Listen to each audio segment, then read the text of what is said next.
28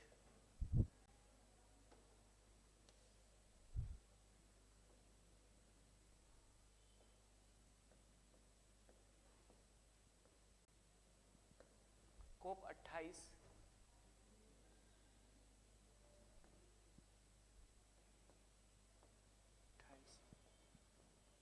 जो कि अभी हाल ही में दुबई में आयोजित किया गया था। बताइए, आप लोगों ने सुना था इसके बारे में?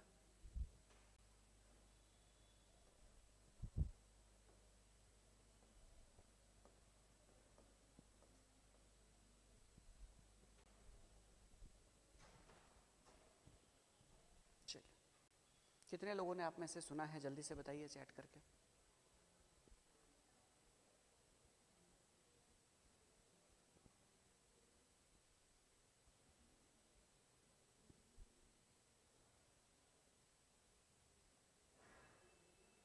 जल्दी से बताइए। प्रज्ञा, मनीष, रोशन जी, आप लोगों ने कोप के बारे में सुना है कि नहीं?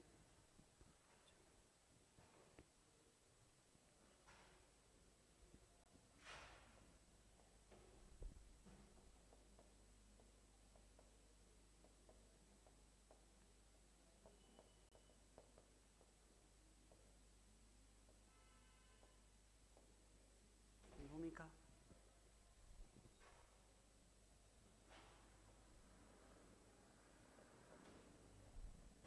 विषय वस्तु या विषय विस्तार, बॉडी पार्ट,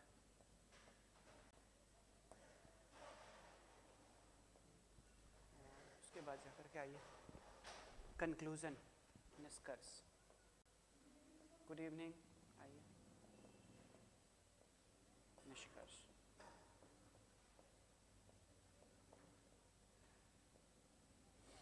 अभी जैसे जो लोग प्रीलिम्स दे रहे हैं या फिर आगे तैयारी कर रहे हैं, वो सभी स्टूडेंट जो है, गुड इवनिंग वर्षा, वो सभी लोग तैयारी के दौरान जो है सो कोप के बारे में ज़रूर पढ़ते हैं और ये भी याद कर लेते हैं कि ये कोप का 28वां समिट था और ये हुआ था दुबई में। इतना याद कर लेंगे। पिछला वाला कहाँ हुआ था वो भी याद कर लेंगे, आगे कहाँ होने वाला है वो भी याद कर लेंगे, ये सारी चीज़। लेकिन मेंस में जो पूछा जाता है, मेंस में जो जनरली अगर क्वेश्चन पूछा जाता है करंट वाले सेक्शन में, तो उसमें थोड़ा सा एनालिटिकल होना पड़ता है, हमें पूरा बैकग्राउंड समझना पड़ता है, चीज़ों को समझना पड़ता है कि कोप का मतलब क्या होता है, फुल फॉर्म ही नहीं बल्कि कोप से जुड़े हुए बाकी चीज़ें भी। तो हम लोग क्या करते हैं, इसको पहले स्ट्रक्चर बना लेते हैं और फिर पहले समझ लेंगे इसके बैकग्राउंड को, और तब जा कर के हम लोग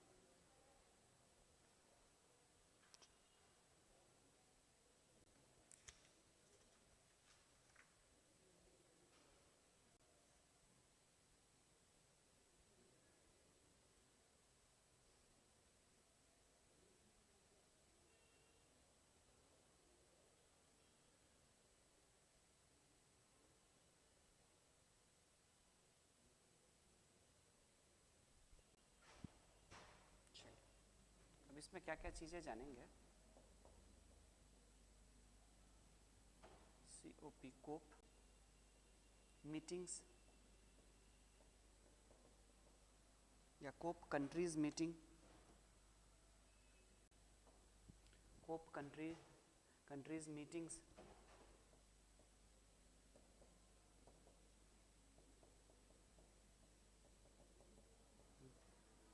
कोप देशों की बैठकें, क्या होता है ये, कोप देशों की बैठकें,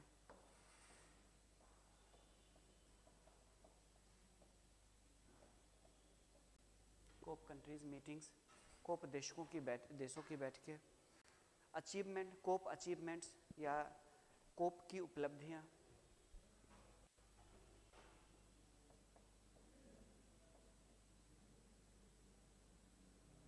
कोप्स,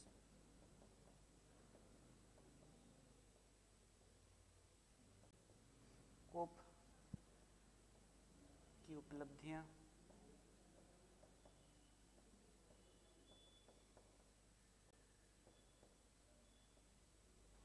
कोप की उपलब्धियां, कोप अचीवमेंट्स। उसके बाद जाकर के कोप 28 के उद्देश्य, कोप 28 ऑब्जेक्टिव, कोप 28 के उद्देश्य,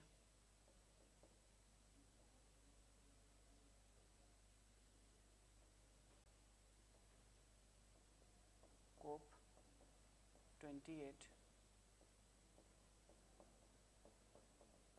ऑब्जेक्टिव्स, कोप 28 की उपलब्धियां,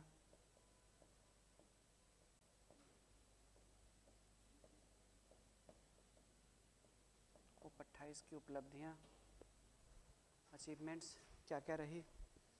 उसके बाद जाकर के उपलब्धियां कह रहे हैं, कोप उद्देश्य, कोप के अचीवमेंट, और उसके बाद जाकर के कोप 28 के उद्देश्य, कोप 28 के उद्देश्य,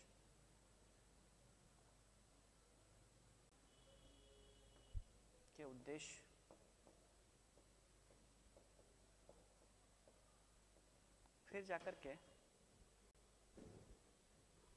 थोड़ा सा स्पेस और चाहिए मुझे, चलिए बोर्ड थोड़ा छोटा है साइज में, ये 75 है या 65 इंच है शायद। चलिए अब उसके बाद जाकर के फिर देख लीजिए, क्या दिक्कत है।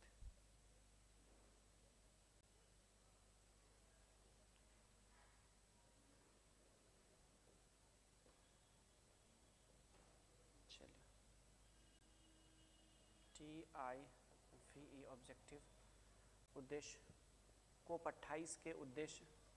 उसके बाद जाकर के है कोप 28 के उद्देश्य के बाद जाकर के है कोप 28 के परिणाम, और फिर जाकर के निष्कर्ष, कोप 28 के परिणाम, रिजल्ट ऑफ कोप 28 रिजल्ट्स, और फिर जाकर के कंक्लूजन, कोप 28 के परिणाम,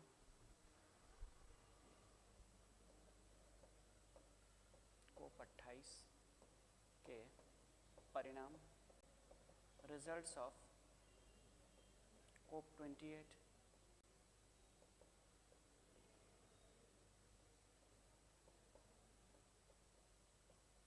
और फिर जाकर के निष्कर्ष,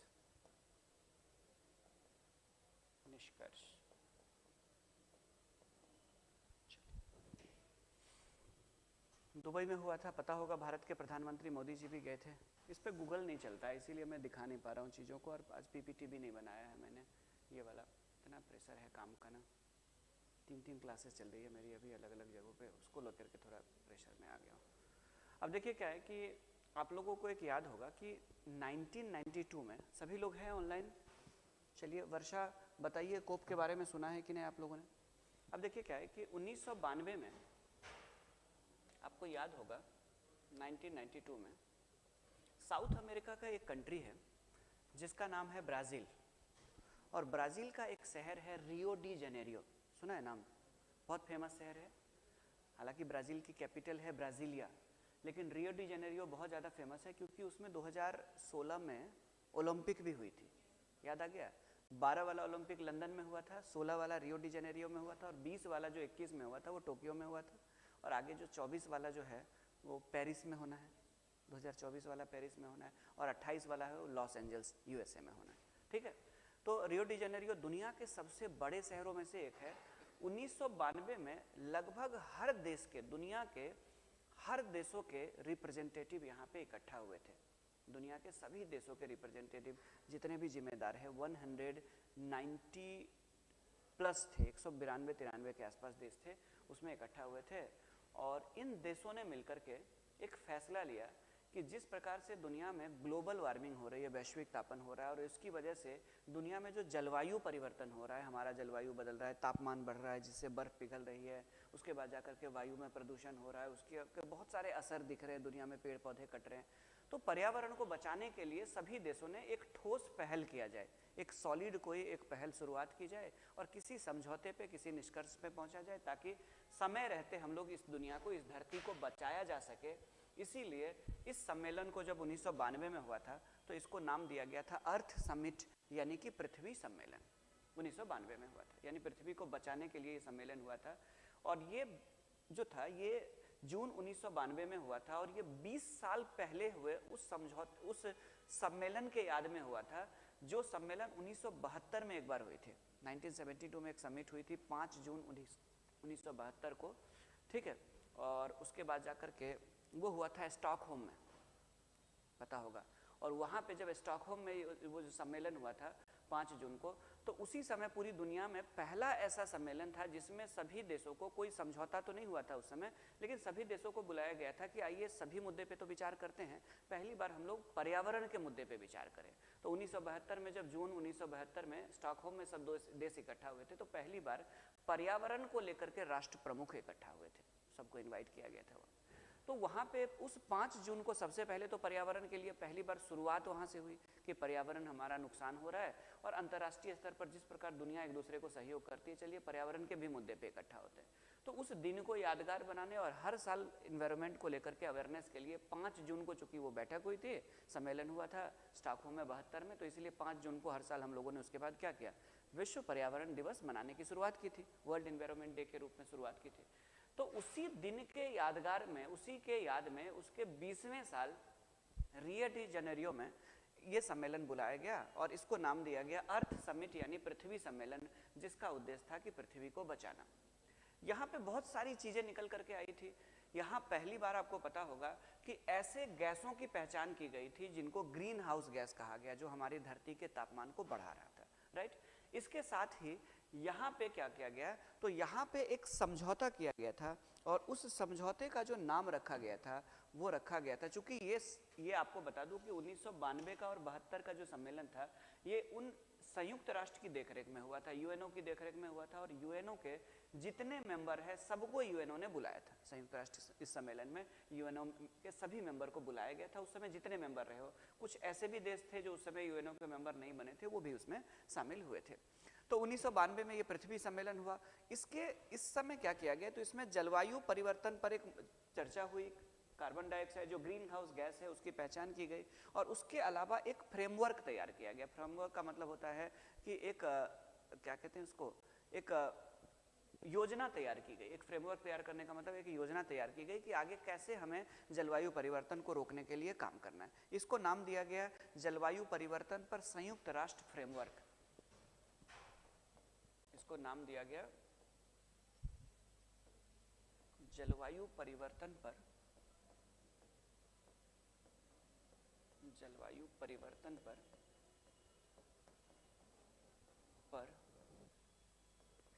संयुक्त राष्ट्र, यूएनओ के अंदर देखरेख में हुआ था, राष्ट्र फ्रेमवर्क,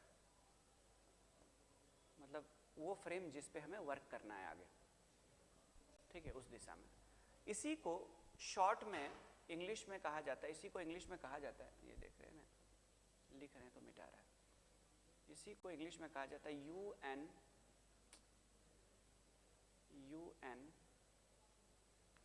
क्या हो रहा है,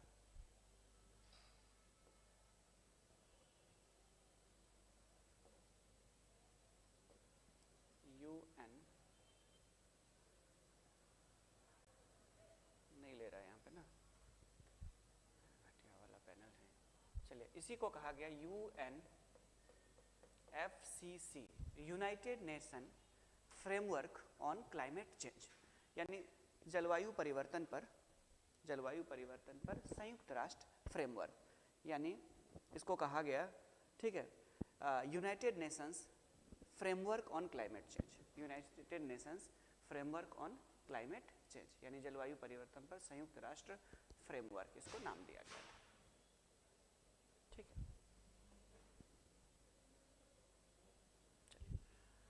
अब इसी फ्रेमवर्क के तहत ये जो फ्रेमवर्क तैयार किया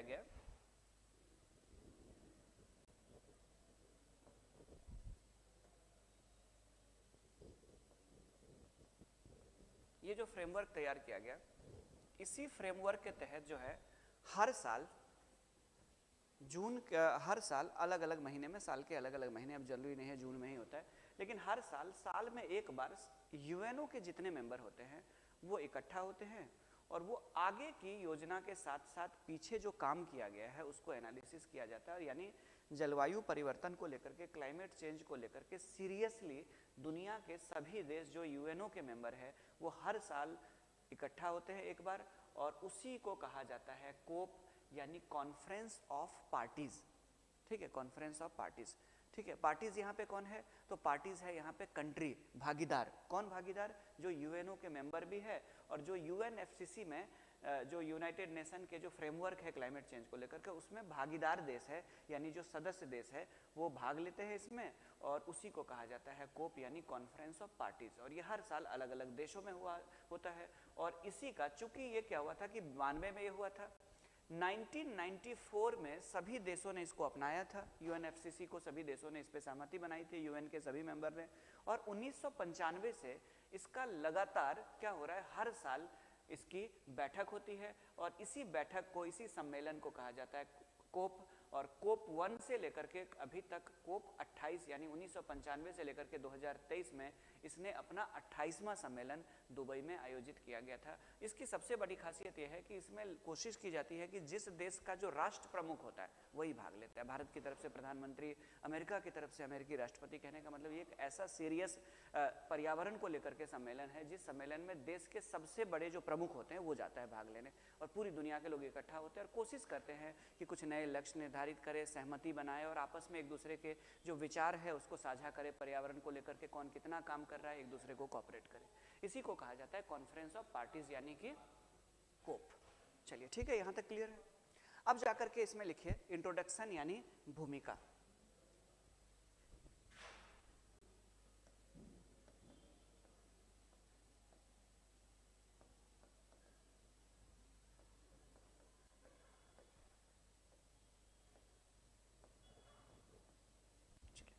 इंट्रोडक्शन यानी भूमिका। चलिए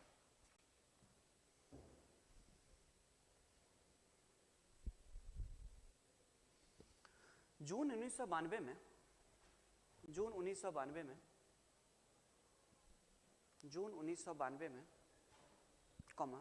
पृथ्वी सम्मेलन के दौरान, जून 1992 में पृथ्वी सम्मेलन के दौरान, जून 1992 में पृथ्वी सम्मेलन के दौरान जलवायु परिवर्तन पर, जून 1992 में पृथ्वी सम्मेलन के दौरान जलवायु परिवर्तन पर एक अंतर्राष्ट्रीय समझौते का प्रस्ताव लाया गया। जून 1992 में पृथ्वी सम्मेलन के दौरान जलवायु परिवर्तन पर एक अंतर्राष्ट्रीय समझौते का प्रस्ताव लाया गया। In June 1992, an international agreement on climate change, in June 1992, an international agreement on climate change, was proposed during the Earth Summit.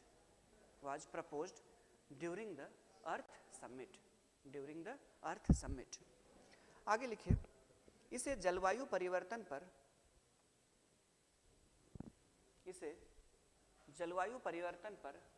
संयुक्त राष्ट्र फ्रेमवर्क नाम दिया गया।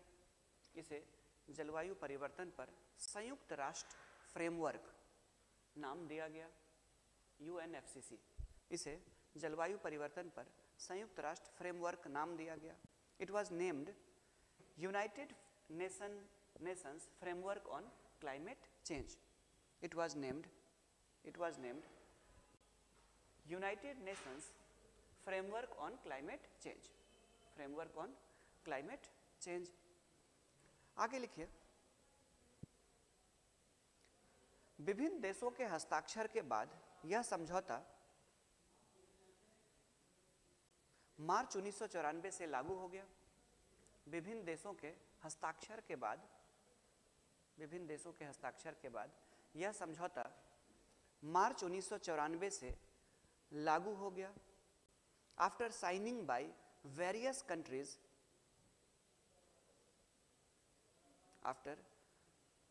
ठीक है, विभिन्न देशों के हस्ताक्षर के बाद यह समझौता मार्च 1994 से लागू हो गया। After signing by various countries, this agreement come into force in, after signing the various countries, this agreement was in force in, this agreement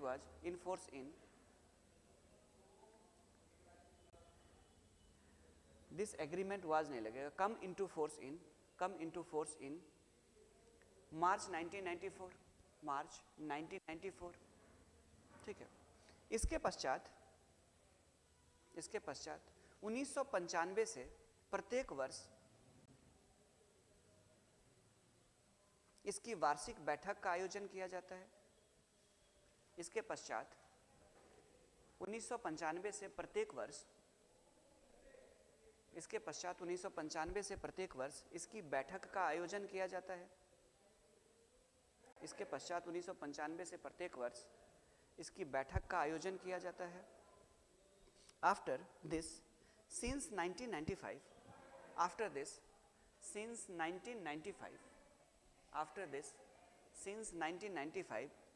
an annual meeting of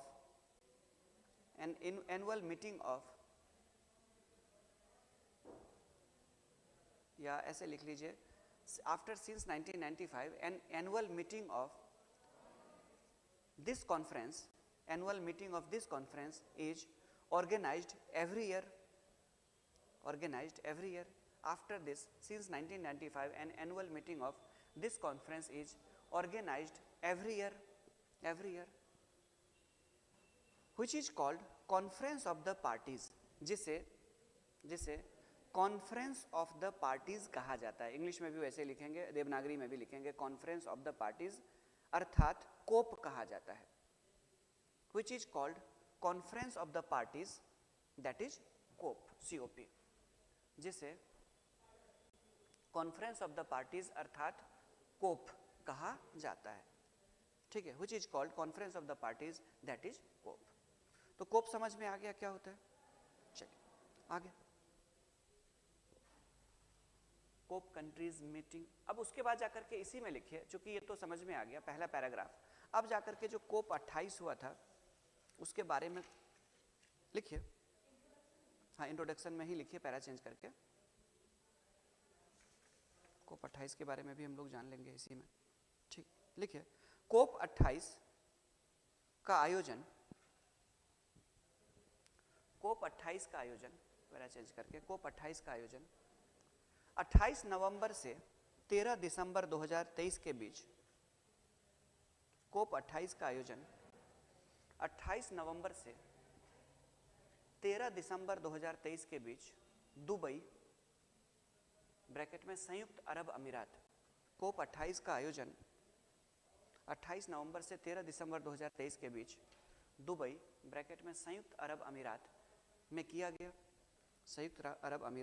गया, The COP 28 was held in Dubai. The COP 28 was held in Dubai, bracket में UAE. The COP 28 was held in Dubai, bracket में UAE from 28th November to 13th December 2023. From 28th December to 28th November to 13th December 2022. The COP 28 was held in Dubai, UAE from 28th November to 13th December. लिखिए, इसमें भारत के प्रधानमंत्री सहित 197 देशों के प्रतिनिधियों ने भाग लिया। इसमें भारत के प्रधानमंत्री सहित 197 देशों के प्रतिनिधियों ने भाग लिया। इसमें भारत के प्रधानमंत्री सहित 197 देशों के प्रतिनिधियों ने भाग लिया। Representatives of 197 countries, representatives of 197 countries, including Indian Prime Minister, participated in it. Representative of 197 countries, including Indian Prime Minister, participated in it. लिखिए, वर्ष 2023 अब तक का सबसे गर्म वर्ष रहा है। पता है ये बात आपको? इस बार जो गर्मी थी, पूरे मानव के इतिहास में जब से ये चीज़ें रिकॉर्ड करना शुरू हुआ, गर्मी, इतना तापमान कभी नहीं आया था। तो आप सोच करके देखिए, चिंता का विषय है कि नहीं? वर्ष 2023 अब तक का सबसे गर्म वर्ष रहा है। 2023 has been the hottest year ever. 2023 is the hottest year ever. वर्ष 2023 अब तक का सबसे गर्म वर्ष रहा है। ठीक है, यही कारण है कि यह सम्मेलन अधिक महत्वपूर्ण हो जाता है। यही कारण है कि यह सम्मेलन अधिक महत्वपूर्ण हो जाता है। That is why this conference becomes more important. That is why this conference becomes more important. अब देखिए क्या है कि कोई अगर बोलेगा कि 2050 में 58 डिग्री सेल्सियस होगा, तो कोई बोलेगा होने दो, तब तक देखा जाएगा। लेकिन अगर किसी को इस साल गर्मी भयंकर लगी है ना, तो वो अगर तुरंत बैठक में आएगा तो वो समझेगा इस चीज़ को। जैसे मान के चलिए कि आपको ऐसे मुद्दे पे बैठक बुलाना है जो समस्या अभी नहीं है, तो फिर आप उस पर इग्नोर करेंगे। अगर कल हो करके मान के चलिए कि अचानक से दिल्ली में पानी वगैरह सब की सप्लाई बंद हो जाए या समस्या होने लगे, अभी आपको अगर वो बैठक बुलाया जाए तो सीरियस ऑफ ये कंसर्न की बात करें, अगर चिंता का विषय की बात करें, तो जैसे अभी बुलाएंगे कि दिल्ली में ऐसे ऐसे पानी की किल्लत होने वाली है, आप सीरियस नहीं लेंगे। 4 दिन से पानी बंद है, उसके बाद बैठक बुलाए कि पानी बचाने के लिए हम लोग बैठक बुलाए, सब आएगा और तुरंत एकदम क्या होगा, बोलेगा अच्छा ठीक है। तो यही चीज़ें इस बार हुई थी, तो इसीलिए ये इंपॉर्टेंट हो गया था आगे, इसीलिए यह सम्मेलन क्या हो जाता है, अधिक महत्वपूर्ण हो जाता है आगे। तो ये सारी चीज़ें थी हमारा कोप 28 की को लेकर के, ये भूमिका हमारा हो गया। अब हम लोग विषय विस्तार पे आते हैं। कोप देशों की बैठकें जो होती है उसको लेकर के,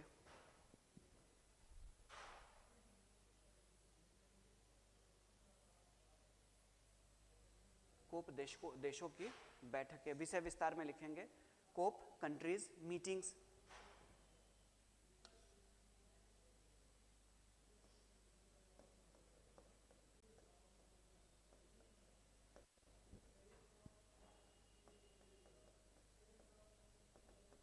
हालांकि एक चीज है कि राष्ट्र प्रमुख इकट्ठा हुए थे, तो कितना भी गर्मी लगा होगा, उनको तो नहीं लगा होगा गर्मी, क्योंकि गरीब से गरीब देश में प्रधानमंत्री राष्ट्रपति के पास क्या होता है, एसी होता है, ठीक है।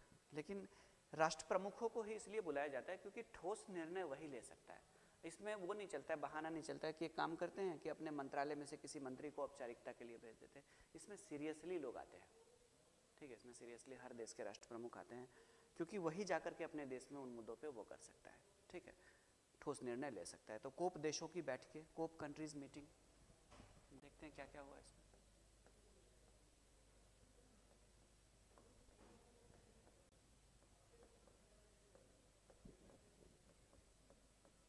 तो देखिए, मीटिंग तो हर साल होता है, लेकिन हर साल ठोस निर्णय नहीं हो पाता है, ठीक है। तो मीटिंग्स में क्या क्या चीजें होती है, देखिए, तो वर्ल्ड को टोटल 5 ग्रुप में बांटा गया। एक तो ग्रुप यह है कि जिसको अफ्रीकी ग्रुप कहते हैं, यानी अफ्रीका के सारे देश एक साथ एक मुद्दा पे, क्योंकि पूरा अफ्रीका जो है वो एक ही प्रकार की समस्या झेल रहा है, वो है अभी कि वो अत्यंत पिछड़ा हुआ है। और जो बहुत ज़्यादा पिछड़ा हुआ देश होता है, अत्यल्प विकास कहते हैं या अत्यधिक पिछड़ा हुआ कहते हैं, वहाँ पे तकनीक के अलावा जीवन शैली ऐसी होती है जो प्रदूषण का कारण बन सकता है। जैसे दुनिया की सारे सेकेंड हैंड गाड़ियाँ कहाँ जाएगी, अफ्रीका में। अफ्रीका में आपको मर्सिडीज भी मिलेगा, लेकिन कौन सा मर्सिडीज पता है, जो अमेरिका देश में, यूरोप में खटारा हो चुका। गरीब आदमी सेकेंड हैंड गाड़ी, जैसे बिहार देखेंगे, कई लोग दिल्ली मुंबई से सेकेंड हैंड गाड़ी बिहार लेके जाते थे, पहले गरीबी था बिहार में तो, राइट, दिल्ली का नंबर सब होता था, तो वैसे। और वो क्या होता है, पॉल्यूटेड ज़्यादा। तो अफ्रीका में जितनी भी गाड़ियाँ आपको मिलती है, वो अमीर देशों के कबाड़े वाले जो पुरानी गाड़ियाँ होती है उसको किसी तरह वो चलाते हैं। टैक्सी में वहाँ पे मर्सिडीज चलती है, लेकिन वही पुराना वाला। उसके बाद जाकर के वो देश ऐसा है अभी कि जिस देश के पास इतना ज़्यादा तकनीक नहीं है कि उस देश के सभी लोग को अभी पाइप से गैस की सप्लाई की जाए या सीएनजी की सप्लाई की जाए, उस देश के पास इतना पैसा नहीं है कि वो धुआं देने वाले बस की जगह जो है वो इलेक्ट्रिक बस ले आए, या फिर वो मेट्रो चला दे अपने शहरों में। मेट्रो प्रोजेक्ट के लिए अरबों रुपया लगता है, राइट। तो एक तो है तो अल्प विकास के कारण प्रदूषण, और दूसरा ये है कि ऐसे विकसित देश जो अमेरिका और यूरोप जैसे देश है, जहाँ पे अति विकास हो गया, और इतना विकास हो गया है कि वहाँ के जीवन शैली में हर लेवल पे उनको ऊर्जा की और बिजली की जरूरत पड़ती है। उनकी लाइफ स्टाइल ऐसा है, बड़ी बड़ी उनके पास कंपनियां हैं, उनका वो है, पूरा लाइफ स्टाइल ऐसा है कि वो बिना बिजली का कुछ भी नहीं उनका जीवन में चल सकता है। तो उसके द्वारा प्रदूषण, भले ही तकनीकी रूप से सक्षम है, लेकिन इतना ऊर्जा का उपयोग करता है कि उससे प्रदूषण होता ही है। तो एक अल्प विकास और अति विकास, तो सबके अलग अलग मुद्दे हैं और सबकी अलग अलग समस्या है, ना तो उसको रोका जा सकता है ना उसको रोका जा सकता है। तो इसीलिए पूरी दुनिया के देशों को 5 ग्रुप बनाया गया है इसमें, कि इस ग्रुप के माध्यम से आइए और सबकी समस्या अलग अलग है, उस पर बात करेंगे हम लोग। तो कोप देशों की बैठकें, तो लिखिए इसमें प्रतिवर्ष आयोजित होने वाले इस सम्मेलन में, प्रतिवर्ष आयोजित होने वाले इस सम्मेलन में जलवायु परिवर्तन पर वैश्विक निर्णय लिए जाते हैं। प्रतिवर्ष आयोजित होने वाले इस सम्मेलन में, प्रतिवर्ष आयोजित होने वाले इस सम्मेलन में जलवायु परिवर्तन पर वैश्विक निर्णय लिए जाते हैं, वैश्विक निर्णय लिए जाते हैं। Global decisions on climate change, global decisions on climate change are taken in this conference held annually. Global decisions on climate change, global decisions on climate change are taken in this conference, held annually. This conference held annually, निर्णय लिए जाते हैं, ठीक है।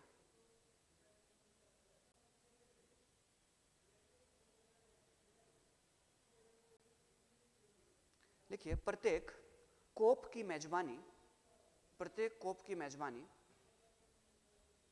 प्रत्येक कोप की मेजबानी 5 संयुक्त राष्ट्र क्षेत्रीय समूहों के बीच, प्रत्येक कोप की मेजबानी 5 संयुक्त राष्ट्र क्षेत्रीय समूहों के बीच, संयुक्त राष्ट्र क्षेत्रीय समूहों के बीच, संयुक्त राष्ट्र क्षेत्रीय समूह के बीच एक आवर्तन अनुसूची के अनुसार होती है। प्रत्येक कोप की मेजबानी, प्रत्येक कोप की मेजबानी 5 संयुक्त राष्ट्र क्षेत्रीय समूहों के बीच एक आवर्तन अनुसूची के अनुसार की जाती है, एक आवर्तन अनुसूची के अनुसार की जाती है। अभी मैं बताऊंगा क्या होता है। एक आवर्तन अनुसूची के अनुसार की जाती है, ठीक है। Each COP is hosted according to a rotation schedule. Each COP is hosted according to a rotation schedule between 5 UN regional groupings, 5 UN regional groupings each. English वाले एक बार फिर से रिपीट कर देता हूँ मैं, ठीक है। Each COP is hosted according to a rotation schedule between 5 UN regional groups. लिखिए ये है, लिख लीजिए ये है, these are टोटल 5 अलग अलग समूह। देखिए इसका क्या मतलब है मैं बताता हूँ। पहला लिखिए अफ्रीकी समूह, African group.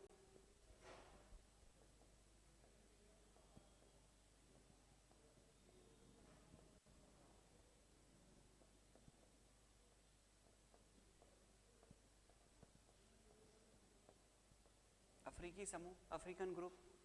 Asia Pacific group, Asia प्रशांत समूह, एशिया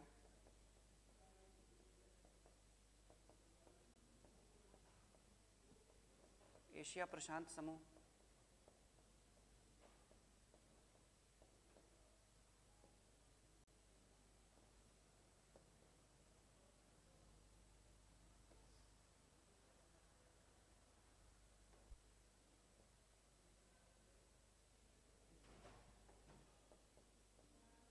समूह, एशिया प्रशांत समूह। इस चक्कर में स्पेलिंग भी मिस्टेक हो जाता है, कंसंट्रेशन। प्रशांत समूह। तीसरा है पूर्वी यूरोप समूह, eastern Europe group. Eastern Europe group, पूर्वी यूरोप समूह।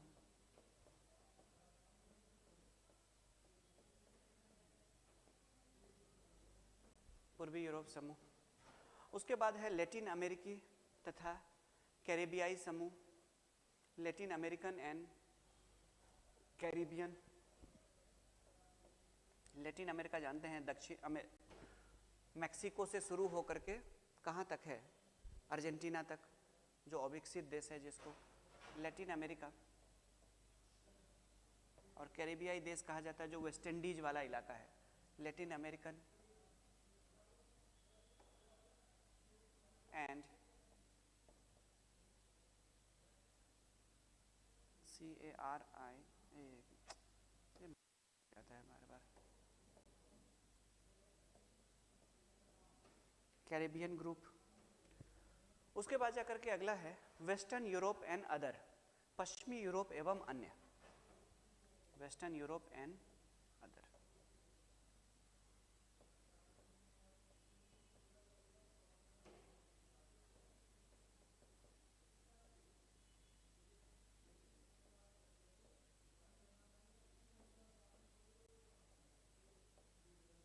And other. अब देखिए क्या है कि दुनिया को संयुक्त राष्ट्र ने 5 क्षेत्रीय समूह में बांटा हुआ है। एक समूह है अफ्रीकी देश, जो कि पूरा अफ्रीका महादेश के अंदर है और सबकी अगर देखें तो साझा समस्या है और साझा विरासत है। एशिया और प्रशांत क्षेत्रों के समूह की बात करें तो इनके साथ भी यही है कि ये क्षेत्र कुछ देशों को छोड़ करके ज़्यादातर अभी विकासशील अवस्था में, ये पूरी तरह से अविकसित है, ये विकासशील है। और उसके बाद जाकर के पूर्वी यूरोप की बात करें तो ये भी विकसित देश है लेकिन पूरी तरह से नहीं, पश्चिमी यूरोप की तरह नहीं है। और लैटिन अमेरिका कहने का मतलब हो गया ये वाला एरिया, ठीक है। और उसके बाद जाकर के पांचवा जो है ये वेस्टर्न यूरोप वाला एंड अदर। अन्य में आ जाएगा कौन सा, अमेरिका, उत्तरी अमेरिका, कनाडा और यूएसए जो है। ये 5 समूह में बांटा है और हर साल जो बैठक होगी वो बारी बारी से इसी समूह के किसी देश में होगी। मतलब अगर इस बार अगर ये दुबई में बैठक हुई है तो कहने का मतलब है कि अब जो 29 वाला जो नेक्स्ट कोप जो होना है वो किसी भी हाल में जो है वो एशिया के देशों में, एशिया प्रशांत के देशों में नहीं होगी, वो होगी नेक्स्ट वाले में। कहाँ पे देख लीजिए तो कोप 21 अभी पता चल जाएगा आपको कहाँ होना है। कोप 29, कोप 29 होना है अजरबैजान में, ठीक है। कोप 29 जो होना है वो होना है आपका अजरबैजान में। एक मिनट ठीक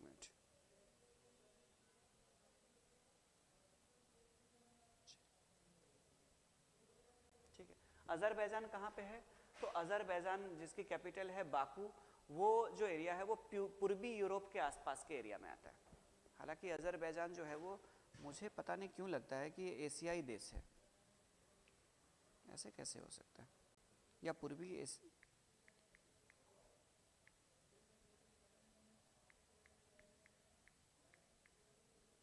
व्हिच कॉन्टिनेंट, एशिया और यूरोप दोनों में पड़ता है। अच्छा, ये ऐसा देश है जिसका कुछ भाग जैसे टर्की है वो भी एशिया और यूरोप दोनों में पड़ता है। तो इसको पूर्वी यूरोपीय देश मानते हुए, जैसे एशिया प्रशांत में हुआ है ये दुबई में, तो इसको मान लिया गया है पूर्वी यूरोपीय देश, क्योंकि ये एशिया और यूरोप दोनों में पड़ता है अजरबैजान। तो इस क्रम में चल रहा है।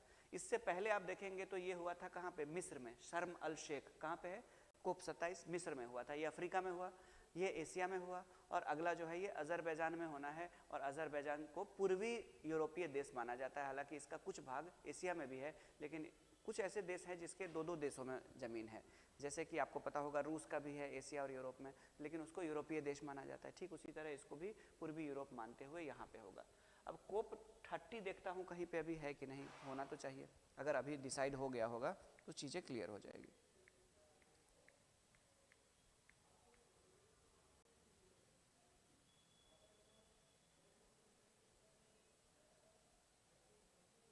अच्छा, कोप 30 ब्राज़ील में होना है। लैटिन अमेरिका आ गया ना, दक्षिण अमेरिका, ब्राज़ील में होना है कोप 30। चलिए, तो चीज़ें क्लियर है। चलिए अब आगे सभी की भागीदारी है, क्योंकि संयुक्त राष्ट्र किसी के साथ भेदभाव नहीं करता है ना। चलिए आगे, अब जाकर के लिखिए कोप की उपलब्धियां, कोप की उपलब्धियां, अचीवमेंट्स ऑफ कोप, कोप की उपलब्धियां, अचीवमेंट्स ऑफ कोप।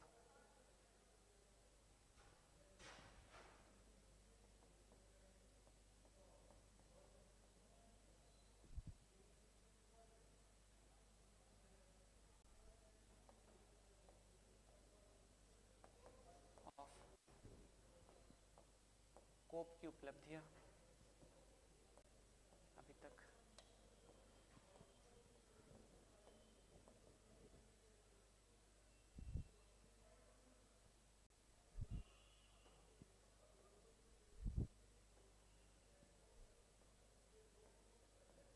मतलब ब्राज़ील से घूमते हुए अंततः ब्राज़ील पहुंच गया है ना।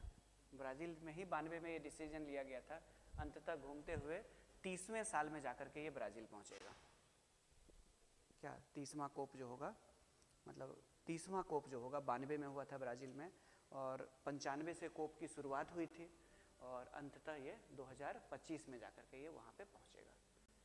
चलिए अब आगे, तो कोप की उपलब्धियाँ देखिए। क्या है कि हर साल हर देश इकट्ठा होती है पर्यावरण को लेकर के, लेकिन जिस देश में सब इकट्ठा होती है राष्ट्र प्रमुख, तो उस देश में घूमने फिरने इधर उधर के कामों में ही समय चला जाता है, बातचीत होती है, सब लोग पर्यावरण पे बात करते हैं, लेकिन कोई ठोस निर्णय या कोई ठोस समझौता नहीं हो पाता है सीरियस।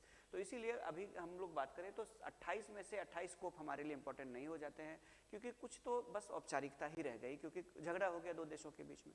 चीन ने अमेरिका पे इल्ज़ाम लगाया, अमेरिका ने चीन पे लगाया, ठीक है। ट्रंप का दिमाग एक बार खराब हो गया, शी जिनपिंग का खराब हो गया, उस बार का असफल हो गया। इस तरह से कई बार हुआ है ऐसा, ठीक है। तो इस तरह की चीज़ें होती रहती है, तो औपचारिकता रह जाती है। तो उसमें से दो ऐसे ऐतिहासिक कोप है जिसमें कोई बड़े ठोस निर्णय लिए गए थे, तो वो दोनों हमें करना है, और प्लस जो लेटेस्ट वाला अभी वाला हुआ है इस पे हमें पूरा का पूरा फोकस करना है, क्योंकि एग्जाम में इसी पे क्वेश्चन आएगा। तो कोप की जो उपलब्धि है, उसमें जो जापान में जो 1997 में हुआ था, ये बहुत इंपॉर्टेंट है, क्योंकि यहाँ पे जापान के शहर किसमें, क्योटो में हुआ था 1997 में, और यहाँ पे एक समझौता लाया गया था जिसको क्या कहा गया था, क्योटो प्रोटोकॉल। बहुत फेमस है, पूछता है कब हुआ था, राइट। जलवायु परिवर्तन को लेकर के था ये क्योटो।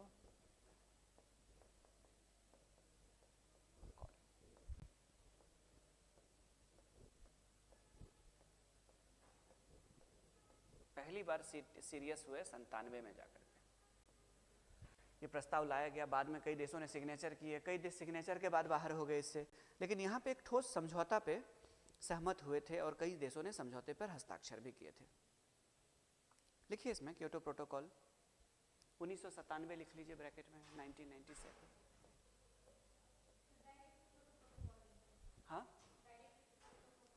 हाँ, क्योटो प्रोटोकॉल ही डायरेक्ट लिख लीजिए। ये उपलब्धि बता रहे हैं ना हम लोग सम्मेलन नहीं बता रहे, हम लोग उपलब्धि बता रहे हैं कि अभी तक क्या क्या हुआ है। उपलब्धि, दो उपलब्धि रही है अभी तक की, एक रही है क्योटो प्रोटोकॉल और दूसरा पेरिस समझौता। ये दो ऐतिहासिक समझौता पर देश सब सहमत हुए हैं। तो पहला लिखिए क्योटो प्रोटोकॉल। हम लोग सम्मेलन नहीं करेंगे, अभी तक जितनी सम्मेलन हुए उसकी उपलब्धियां क्या रही है, दो तीन है बड़ी बड़ी। तो लिखिए 1997 में जापान के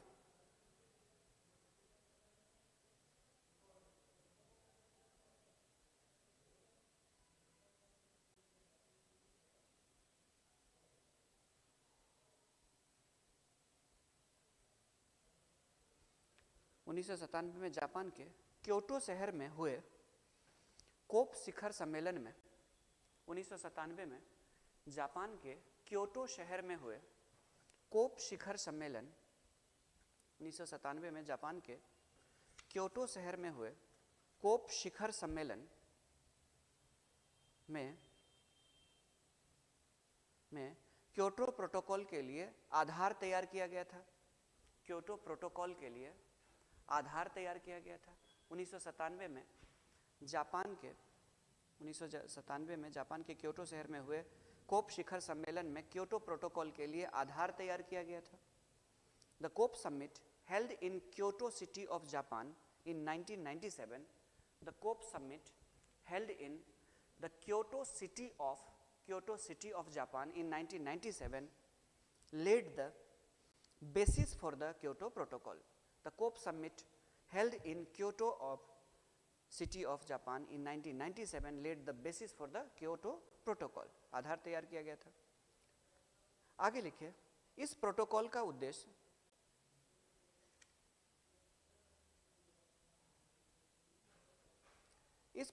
उद्देश्य ग्रीन हाउस गैसों के उत्सर्जन पर अंकुश लगाना था। इस प्रोटोकॉल का उद्देश्य ग्रीन हाउस गैसों के उत्सर्जन पर अंकुश लगाना था। The purpose of this protocol was to curb greenhouse gas emission. The purpose of this protocol was to curb greenhouse gas emission. इस प्रोटोकॉल का उद्देश्य ग्रीन हाउस गैसों के उत्सर्जन पर अंकुश लगाना था और विकसित देशों पर उनके उत्सर्जन को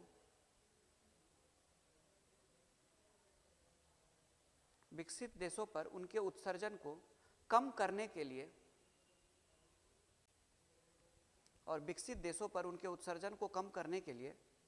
बाध्यकारी लक्ष्य को लागू करना था। और विकसित देशों पर उनके उत्सर्जन को कम करने के लिए बाध्यकारी लक्ष्यों को लागू करना था। अब इसका मतलब समझा देते हैं आगे। The purpose of this protocol was to curb greenhouse gas emission and combat and targets on developed country to reduce their emission and targets, ठीक है, to curb greenhouse gas and targets on developed countries to reduce greenhouse gas emission, ऐसे करके greenhouse gas emission. कहने का मतलब ये हुआ कि 97 में जब सभी देश इकट्ठा हुए तो दुनिया के ज़्यादातर देश तो गरीब है और ये संयुक्त राष्ट्र की देखरेख में होती है। अगर 194 देश इकट्ठा होते हैं, ठीक है, 190 प्लस इकट्ठा होते हैं। उस समय एग्जैक्ट मेंबर कितना था मुझे नहीं ध्यान आ रहा है, 191 के शायद आसपास रहे होंगे उस समय मेंबर, और कुछ जो देश मेंबर नहीं होते वो भी भाग लेते हैं इसमें, ठीक है। तो 190 प्लस देशों में से मुश्किल से कितने होंगे, 35-40 के आसपास विकसित देश रहे होंगे उस समय, 40 के आसपास। यूरोप का सारा ले लीजिए और नॉर्थ अमेरिका के 2 देश हो गए, यूएसए कनाडा हो गए, तो कितने हो गए, 40-42 के आसपास। तो ज़्यादातर देशों की संख्या कितनी है, 140 प्लस देश दुनिया में गरीब देश है, या तो अल्प विकसित है या फिर पिछड़ा हुआ है। तो वोट के आधार पर किसकी वो बनेगी ज़्यादा बात, वोटिंग के आधार पर तो गरीब देशों की बनेगी जो पिछड़ा हुआ देश है। तो पिछड़े हुए देशों ने आपस में बात करके बोला कि हमें तो बोला जा रहा है कि पर्यावरण प्रदूषण को कम कीजिए, पुराना खटारा गाड़ी मत चलाइए, राइट, कोयला मत जलाइए, लकड़ी मत जलाइए, आपके देश में लकड़ी, लेकिन हम गैस जलाएंगे या गैस सिलेंडर या गैस पाइपलाइन बिछाएंगे, उसका हमें व्यवस्था भी तो करना चाहिए, ठीक है। हमें आप बोलेंगे कि आप लकड़ी जला करके प्रदूषण करते हैं और आप जीवन शैली में हर चीज़ का उपयोग करते हैं जिसमें पॉल्यूशन होता है। एसी आप यूज करेंगे, रेफ्रिजरेटर आप यूज करेंगे, लिफ्ट जो है बिजली से चलने वाले आप यूज करेंगे, ठीक है, और पर्यावरण प्रदूषण के लिए हम कैसे दोषी हो, ठीक है। आप अपना इमिशन इसलिए कम नहीं करना चाहते हैं, आप दिन भर हवाई जहाज़ चलाएंगे, आप अपने देश में हज़ारों राउंड जो है दिन भर हवाई जहाज़ अमेरिका में चलती है। छोटे छोटे अमेरिका के लोग जो होते हैं 3-4 घंटे का जो सफ़र होता है वो लंबी यात्रा नहीं करते वो लोग, एरोप्लेन इतना ज़्यादा वहाँ पे पॉपुलर है, लोगों के पास इनकम है। अमेरिका में आपको एक चीज़ बता दूँ, अमेरिका में इतना ज़्यादा रेलवे ट्रैक है, लेकिन वहाँ पे रेलवे ट्रैक 99% जो रेलवे ट्रैक होते हैं वो मालगाड़ी होते हैं जो सामान ढोता है। अमेरिका इतना बड़ा देश है कि एक छोर से दूसरे छोर अगर भारतीय रेलवे की तरह हम लोग जाए तो 1-1 सप्ताह लग सकते हैं, बड़ा देश है। और वहाँ पे तो 15 दिन से भी ज़्यादा लग जाएगा, रूस के एक छोर से दूसरे छोर, वो जो वाला जो है साइबेरियन वाला जो रेट, 15 दिन से भी ज़्यादा। अब 15 दिन अमेरिकी या रशियन लोगों के पास नहीं ना समय, वो इतने गरीब थोड़े हैं कि वो उनका समय ट्रेन में ही गुजर जाएगा, इतना लिट्टी बना लेंगे, इतना भूजा बना लेंगे और 3-4 दिन, उनका समय कीमती है। हम लोग 24 घंटा, 30 घंटा, 35 घंटा लगा देते हैं, उनके पास नहीं है। हम लोग अगर लोगों की आर्थिक स्थिति जिसकी अच्छी होती है वो बिहार 1.5 से 2 घंटा में सफ़र पूरा करता है, क्योंकि उसका समय कीमती है, क्योंकि उससे कई लाख का नुकसान होगा। हम लोग इसलिए करते हैं मिडिल क्लास लोग, क्योंकि मिडिल क्लास को पैसे भी बचाने होते हैं, टाइम तो जाने दो, मिडिल क्लास के पास समय ही समय होता है, ठीक है। तो ये चीज़ है। तो कहने का मतलब ये हुआ कि विकसित देशों पर दबाव बनाया गया गरीब देशों के द्वारा कि आप अपने लाइफ स्टाइल से आप इतना ज़्यादा, चूँकि आपको फिर बिजली उत्पादन के लिए उतना ज़्यादा फिर आपको कोयला जलाना पड़ रहा है, अन्य चीज़ें हैं, तो आप तो कम नहीं कर रहे हैं। तो इसलिए क्या हुआ कि एक तरफ हो गया भारत, चीन, सभी देश एक तरफ हो गए, और एक तरफ अमेरिका और यूरोप, अमेरिका, यूएसए, कनाडा और यूरोपियन देश हो गए 40-42, और बाकी दुनिया के 150 के आसपास देश एक तरफ हो गया कि भाई अगर हमें बोला जा रहा है कि आप प्रदूषण कम कीजिए तो पहले आप भी कम कीजिए, और दूसरा अगर हमें बोल रहे हैं कि आप पुराने गाड़ी चला रहे हो, खटारा लकड़ी, तो आप वो व्यवस्था करके हमें दीजिए। मतलब वैश्विक पर्यावरण के प्रदूषण में अगर हमारी भागीदारी है तो हमारी स्थिति ऐसी नहीं है ना कि हम हाई टेक्नोलॉजी की तरफ जाए, डेवलप करें, तो हमारी तो मजबूरी है पेड़ लकड़ी जलाना, जब तक हमारे पास गैस नहीं होगा। जब मोदी जी ने मान के चलिए कि उज्ज्वला योजना से लोगों को गैस दिया, तब बोला ना कि लकड़ी मत जलाइए। सिर्फ वैसे भाषा में बोलते लकड़ी मत जलाओ, गोबर के उपले मत जलाओ, तो ऐसे काम नहीं चलेगा ना। तो इस पर दबाव बनाने के लिए क्योटो प्रोटोकॉल हुआ था। और सबसे बड़ी बात क्या है पता है कि ग्लोबल वार्मिंग अगर मान के चलिए कि ग्रीन हाउस गैस कौन है, कार्बन डाइऑक्साइड, मीथेन यानी CH4, उसके बाद जाकर के अन्य भी बहुत सारे गैसें हैं, सल्फर डाइऑक्साइड, ठीक है, उसके बाद जाकर के क्षोभ मंडल के अंदर जो है हमारा वो ओजोन जो गैस है वो भी ग्लोबल वार्मिंग के लिए रिस्पॉन्सिबल है। समताप मंडल में वो अल्ट्रावायलेट को एब्जॉर्व करता है, लेकिन अगर क्षोभ मंडल में हो तो वो ग्लोबल वार्मिंग करता है, गर्म करता है। तो ये जो गैसें हैं, अगर ये 100% है ग्रीन हाउस गैस, तो उसका 90% से ज़्यादा पता चला कि ये तो अमीर देश ही कर रहा है। क्यों? क्योंकि इसका बहुत सारा इंडस्ट्री चल रहा है, बहुत सारी चीज़ें चल रही है, ठीक है। तो बोला गया कि जो असली है खिलाड़ी, उस पर आप ध्यान ही नहीं दे रहे हैं और बाकी पे, तो इसीलिए दबाव बनाने के लिए सभी देश इकट्ठा हो गए थे, गरीब देश, और क्योटो प्रोटोकॉल को। और क्योटो प्रोटोकॉल इसीलिए भी फेल हो गया क्योंकि अमेरिका जैसे देशों ने साइन करने से मना कर दिया। चीन जैसे देश ने भी मना कर दिया। चीन इसलिए मना कर दिया क्योंकि उसकी फैक्ट्रियां बंद हो जाएगी, और अमेरिका भी इसलिए मना कर दिया कि उसकी भी फैक्ट्रियां बंद हो जाएगी, ठीक है। चीन अभी अभी डेवलप हो रहा था, उसको उसके अंदर एक नशा है कि मैं अमेरिका की तरह बनूंगा। तो चीन में भी दुनिया का प्रदूषण होता है हमारे अर्थ में, क्योंकि चीन में आप देखे होंगे कितना सारा सामान भारत आता था, छोटे छोटे सामान, वो चीन के फैक्ट्रियों में बनता है। तो स्वाभाविक रूप से चीन में उतनी फैक्ट्री है तब तो बनती है, और सभी फैक्ट्रियों में इतनी ज़्यादा पूंजी उनके पास नहीं होता है कि वो उतनी अच्छी टेक्नोलॉजी वाला चीज़ें बना सके, इसीलिए तो चीन के सामान सस्ते और घटिया होते हैं। तो बहुत ज़्यादा प्रदूषण होता है चीन में। तो ये अगर ये दोनों भागीदार, एक पिछड़ा हुआ देश जो बहुत बड़ा जनसंख्या और दुनिया का इंडस्ट्री, और एक विकसित देश जिसके पास आधुनिक लाइफस्टाइल की वजह से पॉल्यूशन हो रहा है, जब तक ये दोनों देश नहीं साइन करेंगे, दुनिया में 30-40% अकेले भागीदार है ये दोनों, तो फिर कैसे सफल होगा। तो इसीलिए ये वाला क्योटो प्रोटोकॉल बहुत ज़्यादा सक्सेस नहीं हो पाया था। लेकिन क्योटो प्रोटोकॉल पहली बार ऐसा था जिसमें विकासशील देश इकट्ठा होकर के विकसित देश पे दबाव बनाया था कि आप साइन कीजिए। सभी गरीब देशों ने साइन कर दिए थे, लेकिन अंततः ये सफल नहीं हो पाया 100%। लेकिन तब भी अभी तक 28 कोप में से इसको सबसे प्रमुख माना जाता है। दूसरा था पेरिस एग्रीमेंट, यानी पेरिस समझौता। जो सेकंड था वो था पेरिस एग्रीमेंट।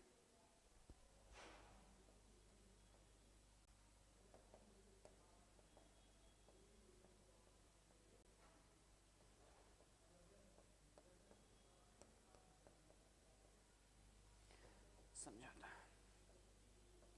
पेरिस में जो था वो 21वां कोप हुआ था, 21st वाला कोप हुआ था, ठीक है। कोप 21 कहा जाता है उसको, 2015 में हुआ था ये।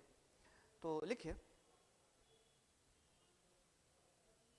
दिसंबर 2015 में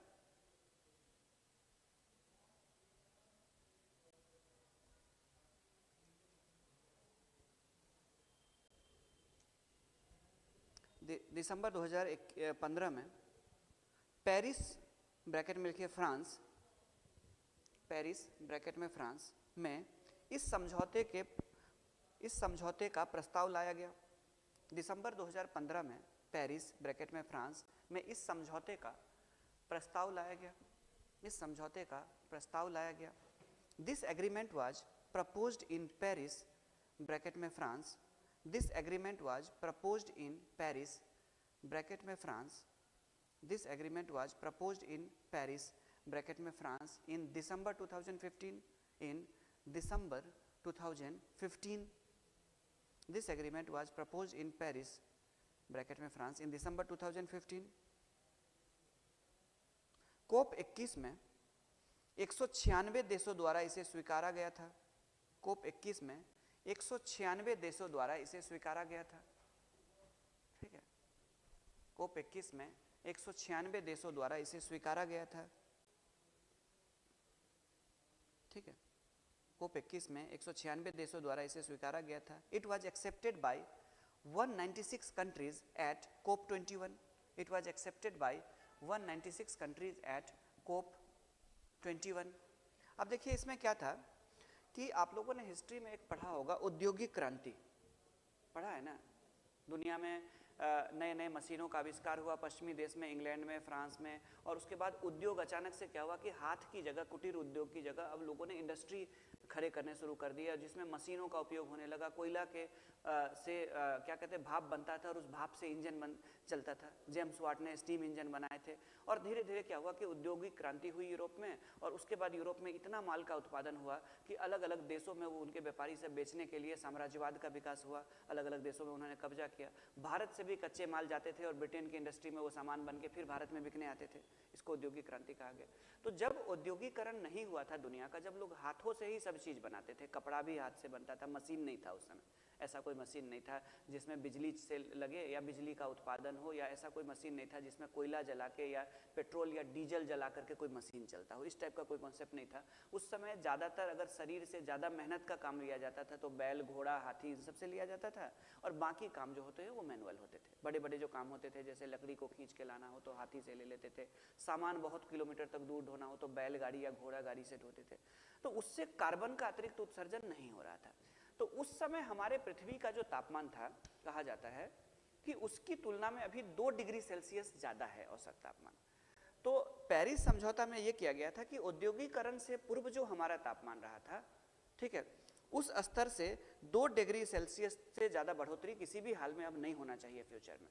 यानी अब हमें ऐसे उपाय करना चाहिए कि जब दुनिया में औद्योगिकरण हुआ था 1800 ईस्वी के आसपास, 17वीं सदी 18वीं सदी के बीच का वो था, तो उस समय जो तापमान था उससे किसी भी हाल में, अब तो बढ़ चुका है, लेकिन उससे किसी भी हाल में 2 डिग्री सेल्सियस से ज़्यादा नहीं बढ़ना चाहिए फ्यूचर में।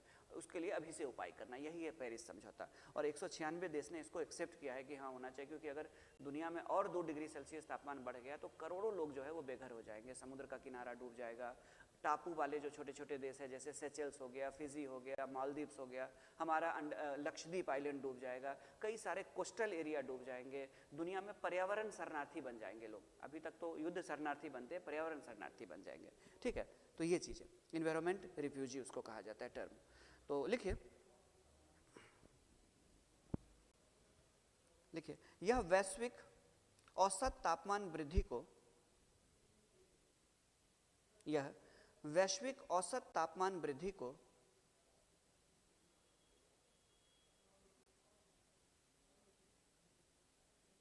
यह वैश्विक औसत तापमान वृद्धि को पूर्व औद्योगिक स्तरों से यह वैश्विक तापमान वृद्धि को पूर्व औद्योगिक स्तरों से 2 डिग्री सेल्सियस तक सीमित करने का प्रयास करता है। यह वैश्विक तापमान वृद्धि को पूर्व औद्योगिक स्तरों से 2 डिग्री सेल्सियस तक सीमित करने का प्रयास करता है। दिस एग्रीमेंट वाज, एक मिनट, इट वाज एक्सेप्टेड, एक मिनट, क्या लिखा आप लोगों ने? यह वैश्विक औसत तापमान वृद्धि को पूर्व औद्योगिक स्तरों से 2 डिग्री सेल्सियस तक सीमित करने का प्रयास करता है। It seeks to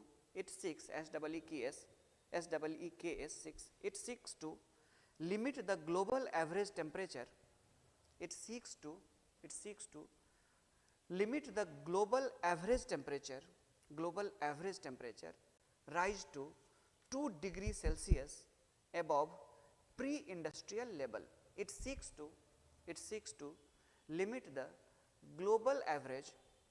to limit the global average temperature rise to 2 degrees Celsius above pre-industrial levels. Rise to 2 degrees Celsius above pre-industrial levels. यानी औद्योगिकरण से पूर्व जो स्तर था उसे 2 डिग्री सेल्सियस तक सीमित करना है, उससे ज़्यादा नहीं बढ़ने देना है किसी भी हालत में। तो ये था। अब जा कर के हम लोग आते हैं अपने असली पे कि कोप 28 में का क्या उद्देश्य। कोप 28 में किस उद्देश्य से हम लोग इकट्ठा हुए थे, ठीक है। क्या है? कोप कंट्रीज मीटिंग, कोप देशों की बैठक, यही है ना। एक मिनट, क्या क्या हम लोगों ने अभी तक कर लिया है? बैठ के हो गया है, कोप अचीवमेंट हो गया, कोप्स अचीवमेंट, अभी तक का जो कोप का अचीवमेंट है वो हो गया। कोप 28 के उद्देश्य, कोप 28 ऑब्जेक्टिव्स। चलिए तो लिखिए कोप 28 के उद्देश्य, क्यों इकट्ठा हुए थे सभी देश।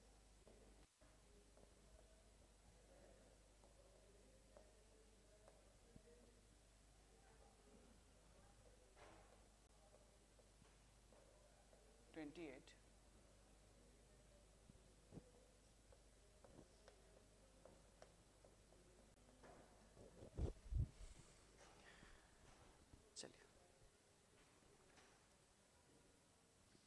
पैराग्राफ में लिखिए,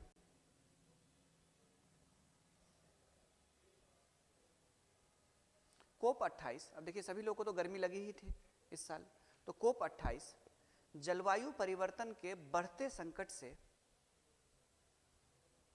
कोप 28 जलवायु परिवर्तन के बढ़ते संकट, कोप 28 जलवायु परिवर्तन के बढ़ते संकट से निस्तारण की तत्काल आवश्यकता के मध्य आयोजित किया गया। कोप 28 जलवायु परिवर्तन के बढ़ते संकट से निस्तारण की, कोप 28 जलवायु परिवर्तन के बढ़ते संकट से निस्तारण की तत्काल आवश्यकता के मध्य आयोजित किया गया, तत्काल आवश्यकता के मध्य आयोजित किया गया। कोप 28 जलवायु परिवर्तन के बढ़ते संकट से निस्तारण की तत्काल आवश्यकता के मध्य आयोजित किया गया। कोप 28 was held, COP 28 was held, COP 28 was held amid the urgent need to, COP 28 was held amid the, COP 28 was held amid the urgent need to address the, urgent need to address the growing crisis of climate change. COP 28 was held amid the urgent need to address the growing crisis of climate change, growing crisis of climate change. इस सम्मेलन का प्राथमिक agenda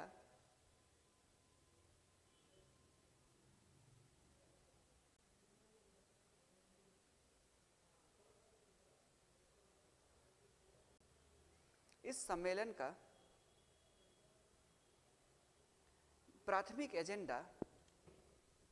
agenda global स्टॉकटेक, क्या होता है ये आगे मैं बताऊंगा। इस सम्मेलन का प्राथमिक एजेंडा इस सम्मेलन का प्राथमिक एजेंडा ग्लोबल स्टॉकटेक था।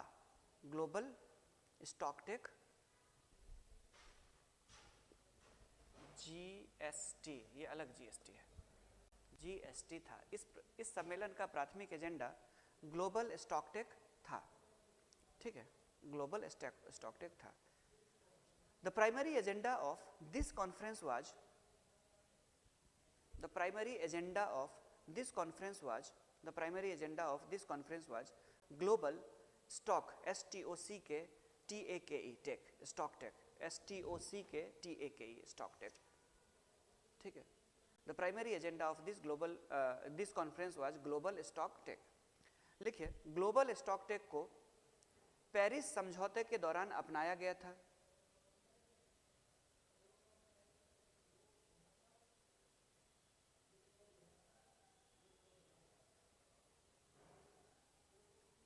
पेरिस समझौते के दौरान अपनाया गया था। Global stock take was adopted during the Paris agreement. The global stock take was adopted during the Paris agreement। Global stock take को पेरिस समझौता के दौरान अपनाया गया था, ठीक है।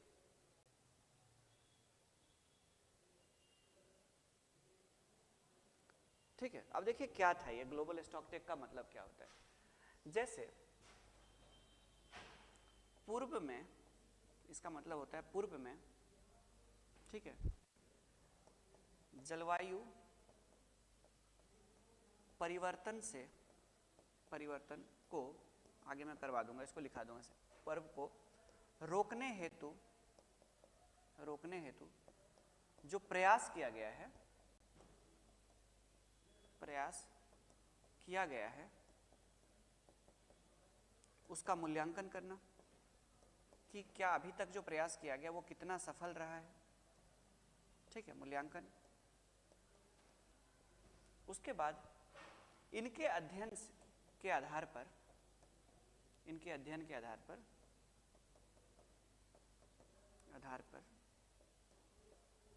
भविष्य के लिए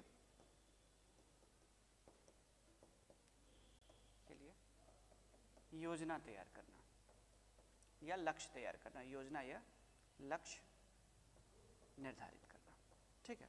यानी अभी तक जो आपने काम किया है वो कितना सक्सेस हुआ है, उसका मूल्यांकन करना, उसको इवेल्युएट करना कि पर्यावरण को रोकने के लिए कितना सफल रहा है, उसकी स्टडी करना और उस स्टडी के बेस पे आगे के लिए ये करना, इसको कहा जाता है ग्लोबल स्टॉक टेक। तो ग्लोबल स्टॉकटेक का संबंध किससे है? पर्यावरण, इससे ग्लोबल वार्मिंग या फिर आप क्लाइमेट चेंज कह लीजिए, जलवायु परिवर्तन से संबंधित है। ये कोप समझौते के तहत, ये पेरिस में जो हुआ था उसमें इस बात की चर्चा की गई थी कि सिर्फ हम लोग लक्ष्य निर्धारित करेंगे तो काम नहीं चलेगा। अभी तक जो आपने किया है उसको एनालिसिस कीजिए, क्या क्योटो प्रोटोकॉल में जो आपने लक्ष्य बनाया था, जो समझौता हुआ था, क्या उसको आपने अचीव कर लिया है? और अगर कर लिया है तो अच्छी बात है, आगे के लिए और लक्ष्य बनाइए, और नहीं किया है तो क्या क्या और चेंज करेंगे, ताकि नहीं तो सिर्फ लक्ष्य बनाते ही रहेंगे, टारगेट बनाते ही रहेंगे हर बार। ठीक है, आगे जैसे ना पार्टियां हार जाती है चुनाव में तो फिर चिंतन शिविर होता है उनका कि क्यों, किन वजहों से हम हार गए, फिर उसके बाद जाकर के वो आगे योजना बनाते हैं। तो ठीक उसी तरह, तो लिख लीजिए, इसको लिख ही लीजिए। ठीक, ग्लोबल स्टॉकटेक का उद्देश्य, ग्लोबल स्टॉकटेक का उद्देश्य विभिन्न देशों के सभी देश का मूल्यांकन होता है कि किसने क्या काम किया है इसको लेकर के। ग्लोबल स्टॉकटेक का उद्देश्य विभिन्न देशों के ग्रीन हाउस गैसों के उत्सर्जन को, ग्लोबल स्टॉकटेक का उद्देश्य विभिन्न देशों के ग्रीन हाउस गैसों के उत्सर्जन को कम करने के लिए, विभिन्न देशों के ग्रीन हाउस गैसों के उत्सर्जन को कम करने के लिए किए गए प्रयासों का मूल्यांकन करना। ग्लोबल स्टॉकटेक का उद्देश्य विभिन्न देशों के ग्रीन हाउस गैसों के उत्सर्जन को कम करने के लिए किए गए प्रयासों का मूल्यांकन करना, किए गए प्रयासों का मूल्यांकन करना और भविष्य की कार्रवाई के लिए मार्ग निर्धारित करना है, और भविष्य के कार्रवाई के लिए मार्ग निर्धारित करना है, और भविष्य की कार्रवाई के लिए मार्ग निर्धारित करना है। ठीक है, The objective of global stocktake is, the objective of global stocktake, STOCKTAKE, the objective of global stocktake is to evaluate the efforts, the objective of global stocktake is to evaluate the efforts made by different countries, to evaluate the efforts made by different countries to reduce greenhouse gas emissions, to reduce greenhouse gas emissions. The objective of global stocktake is to evaluate the efforts made by different countries to reduce greenhouse gas emission and set paths for future actions, and set paths for future actions.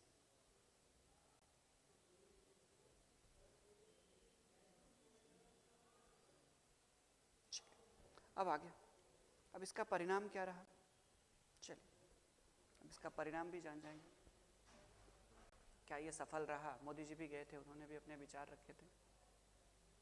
ठीक है, अब किस व्यक्ति ने, राष्ट्र प्रमुख ने अपने किस विषय पे अपने अपने भाषण दिया है वो इंपॉर्टेंट नहीं होता है एग्जाम के, किस समझौते पे सहमति बनी है, और या क्या क्या ओवरऑल इस, चूंकि सभी देशों के बाद जो क्या कहते हैं जो अचीवमेंट रहा है उस पर बनता है पॉइंट्स। ठीक है, अब मोदी जी क्या क्या बोले उस पर नहीं बनेगा, वो चीज़ें न्यूज़ में, मीडिया में वो व्यूअरशिप के लिए होता है कि ज़्यादा से ज़्यादा व्यूज़ आए। मोदी जी ने ये बोल दिया, यहाँ पे होगा कि किस अंत में सम्मेलन जो 14-15 दिन चला है उसमें हम लोग कहाँ तक पहुँचे, किन किन चीज़ों पे बात हुई, अंततः सहमति किन किन विषयों पे हो गई। ठीक है, तो कोप क्या लिखेंगे इसमें, कोप 28 के परिणाम, राइट, कोप 28 के परिणाम, रिजल्ट्स ऑफ कोप 28 रिजल्ट्स लिख लीजिए, या कोप 28 के परिणाम,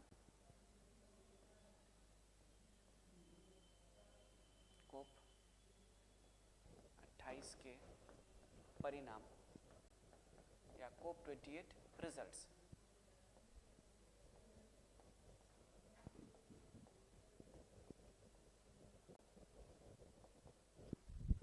कोप 28 रिजल्ट्स। अब इसको हम लोग क्या करेंगे, तो इसको हम लोग वो बना लेते हैं, एक फ्लो चार्ट बना लेते हैं, और फ्लो चार्ट में कितने आ जाएंगे देखता हूँ, 5, 6, 1 मिनट, कितने आ जाएंगे, 1, 2, 3, 4, 5, 5, 6, 7 आ जाएंगे टोटल।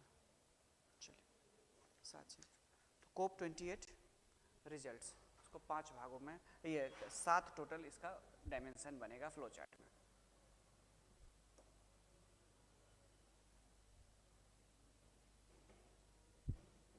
28 रिजल्ट्स, कोप 28 के परिणाम।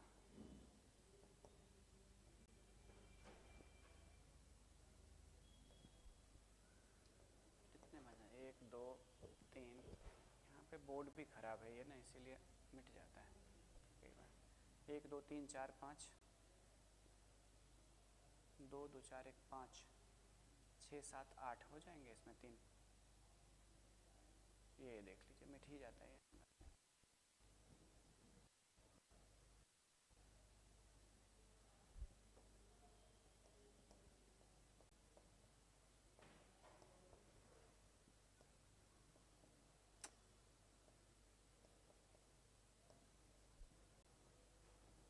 एक दो, बड़ा दिक्कत आ रही है।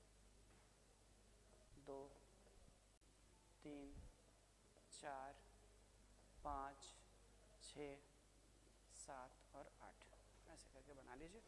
और इसमें ऐसे ऐसे भी टेढ़ा भी लिख सकते हैं आप, ऐसे भी लिख सकते हैं, ऐसे भी थोड़ा टेढ़ा भी होगा तो चलेगा, ठीक है। और ऐसे बना करके आप इसमें सभी पॉइंट्स लिख लीजिए, 1 2 जो मैं बता रहा हूँ, 3 4, फ्लो चार्ट भी बन जाएगा। 5 6 7 8 ही बने हैं, 3 3 6 2 8 पॉइंट हैं। चलिए 1 मिनट, 6 7 ही पॉइंट है, सॉरी कोई नहीं, 7 ही बना लीजिए, ठीक है 7 ही बना लीजिए। 3 3 6 2 8 है ना, 7 ही बना लीजिए। लिखिए, बार बार मिट जाता है ना, दिमाग काम करना बंद कर देता है। पहले लिखिए जीवाश्म ईंधन संक्रमण, जीवाश्म ईंधन संक्रमण, फॉसिल फ्यूल ट्रांजिशन।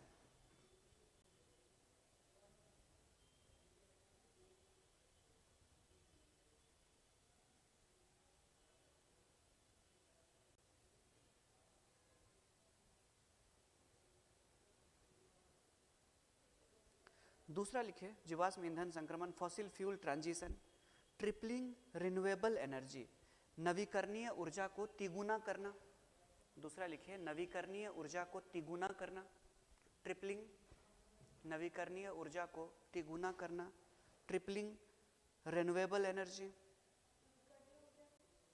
तिगुना यानी 3 गुना, 3 गुना करना।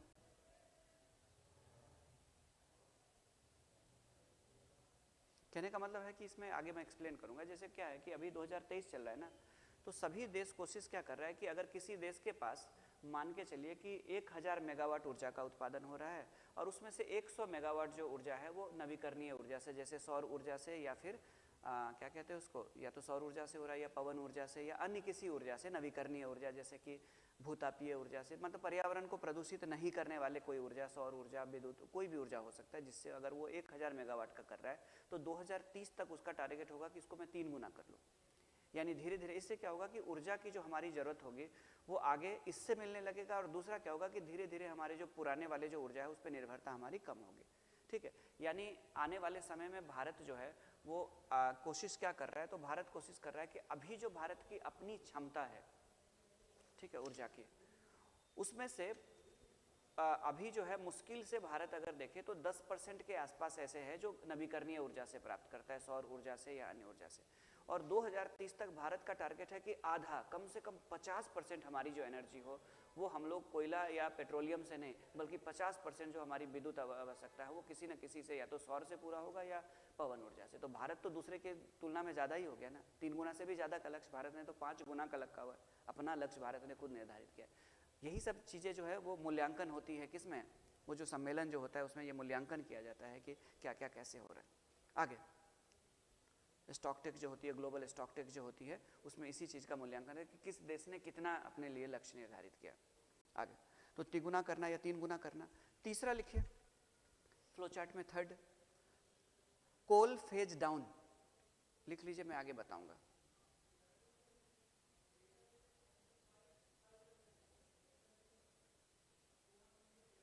कोल फेज डाउन, कोल फेज डाउन मतलब धीरे धीरे जो है वो कोयला आधारित जो विद्युत संयंत्र है उसको खत्म करना, उसके उपयोग को कम करना। कोल फेज डाउन, इसको एक टर्म यूज किया गया है, कोल फेज डाउन,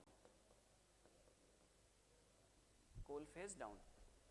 चौथा लिखिए, मीथेन उत्सर्जन में कमी, मीथेन उत्सर्जन में कमी, reduction in methane emissions, methane उत्सर्जन में कमी, reduction in methane emissions, reduction in methane emissions, methane उत्सर्जन में कमी।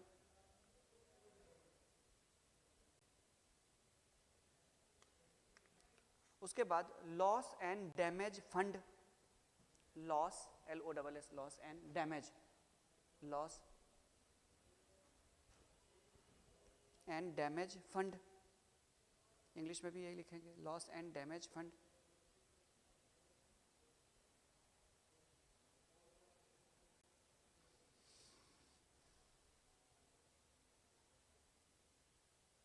इसका मतलब ये हुआ कि जैसे अमेरिका ने बहुत उद्योग लगा लिया, राइट, अमेरिका ने बहुत उद्योग लगा और अमेरिका ने अरबों रुपए कमाए, लेकिन अमेरिका के उस उद्योग की वजह से कोई एक ऐसा गरीब देश है जो जलवायु परिवर्तन की वजह से बर्बाद हो रहा है, लेकिन गलती अमेरिका ने किया और उस देश को लॉस हो रहा है, क्योंकि वो देश जो है उसका कोई योगदान नहीं है। जैसे मान के चलिए कि अफ्रीका का एक देश है, कोई मान के चलिए, उसने जलवायु को हानि पहुंचाने में कोई योगदान नहीं दिया, लेकिन किसी दूसरे औद्योगिक देश के द्वारा इतना ज़्यादा इमिशन किया गया कि उसकी वजह से वो भी उसकी मार झेल रहा है, उस देश में खेती खराब हो गया, बंजर हो रहा है ज़मीन, या वहाँ पे फसल नहीं हो रही है। तो ऐसे कोष की व्यवस्था करना कि जलवायु परिवर्तन के गैर जिम्मेदारी कार्य की वजह से अगर किसी विकसित देश ने अरबों रुपये कमाए और नुकसान और उसने पैसे बनाए हैं, लेकिन किसी गरीब देश जिसने कोई ऐसा नहीं काम किया और उसको नुकसान हो रहा है, तो उसको क्या गया, उसमें क्षतिपूर्ति दी जाएगी। यानी अगर एक रिमोट एरिया में कोई बैठा हुआ आदमी अगर ग्लोबल वार्मिंग में कोई योगदान नहीं दे रहा है, लेकिन पूरी दुनिया के ग्लोबल वार्मिंग की वजह से अगर उसकी फसल खराब हो रही है, उस देश में उत्पादन कम हो जा रहा है, तो वो विकसित देश जिसकी वजह से हुआ है उसको क्षतिपूर्ति दे, कंपनसेशन दे। यही था लॉस एंड डैमेज फंड, वो फंड बनाई जाएगी इसको लेकर के। उसके बाद जाकर के छठा, 5 हो गए ना, छठा 7 है टोटल, वित्तीय सहायता और निष्पक्षता, फाइनेंशियल एड एंड फेयरनेस, वित्तीय सहायता और निष्पक्षता, फाइनेंशियल एड एंड फेयरनेस, वित्तीय सहायता और निष्पक्षता, फाइनेंशियल एड एंड फेयरनेस। अब जैसे कोई गरीब देश है, वो इसलिए वायु प्रदूषण उसमें हो रहा है क्योंकि उसके पास है ही नहीं उतना कि वो अपने देश में गैस की व्यवस्था कर सके या अपने देश में ऐसे मशीनें लाए जिससे कम से कम प्रदूषण हो। पुराना खटारा मशीन चला रहा है जिससे धुआं निकल रहा है, तो उसको आप वित्तीय सहायता देंगे तब तो कर पाएगा। तो वित्तीय सहायता और निष्पक्षता। उसके बाद जाकर के अगला है लास्ट, अनुकूलन पर वैश्विक लक्ष्य, अनुकूलन पर वैश्विक लक्ष्य, global goals on adaptation, ADAPTATION, adaptation, global अनुकूलन पर वैश्विक लक्ष्य, ग्लोबल गोल्स ऑन एडेप्टेशन। इसका मतलब होगा कि जलवायु को धीरे धीरे अनुकूलित बनाने के लिए जो लक्ष्य है, जो पहले खराब हो चुका है जलवायु, उसको अनुकूलित बनाने के लिए। इनके बारे में थोड़े थोड़े डिटेल में लिख लीजिए, 2-2 लाइन करके नीचे पॉइंट्स में, और 1 2 3 4 करके, और फिर जा करके हम लोग निष्कर्ष कर लेंगे। लिखते जाइए। ये 7 लक्ष्य, 7 उपलब्धियां हैं। ठीक, चलिए पहला लिखिए, 1 2 करके लिखिए। अब हेडिंग लिखना नहीं पड़ेगा।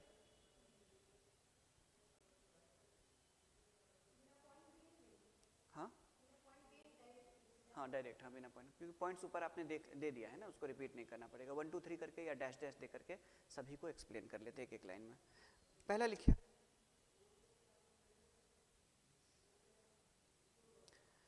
COP 28 में जीवाश्म ईंधनों को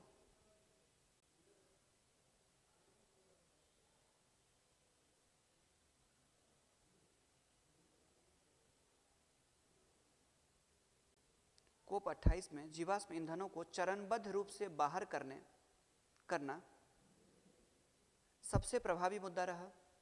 COP 28 में जीवाश्म ईंधनों को चरणबद्ध रूप से बाहर करना सबसे प्रभावी मुद्दा रहा।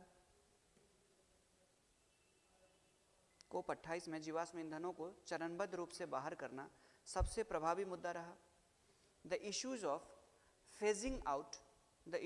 phasing out fossil fuels was the most influential at COP28. The issues of phasing out fossil fuels was the most influential at COP28.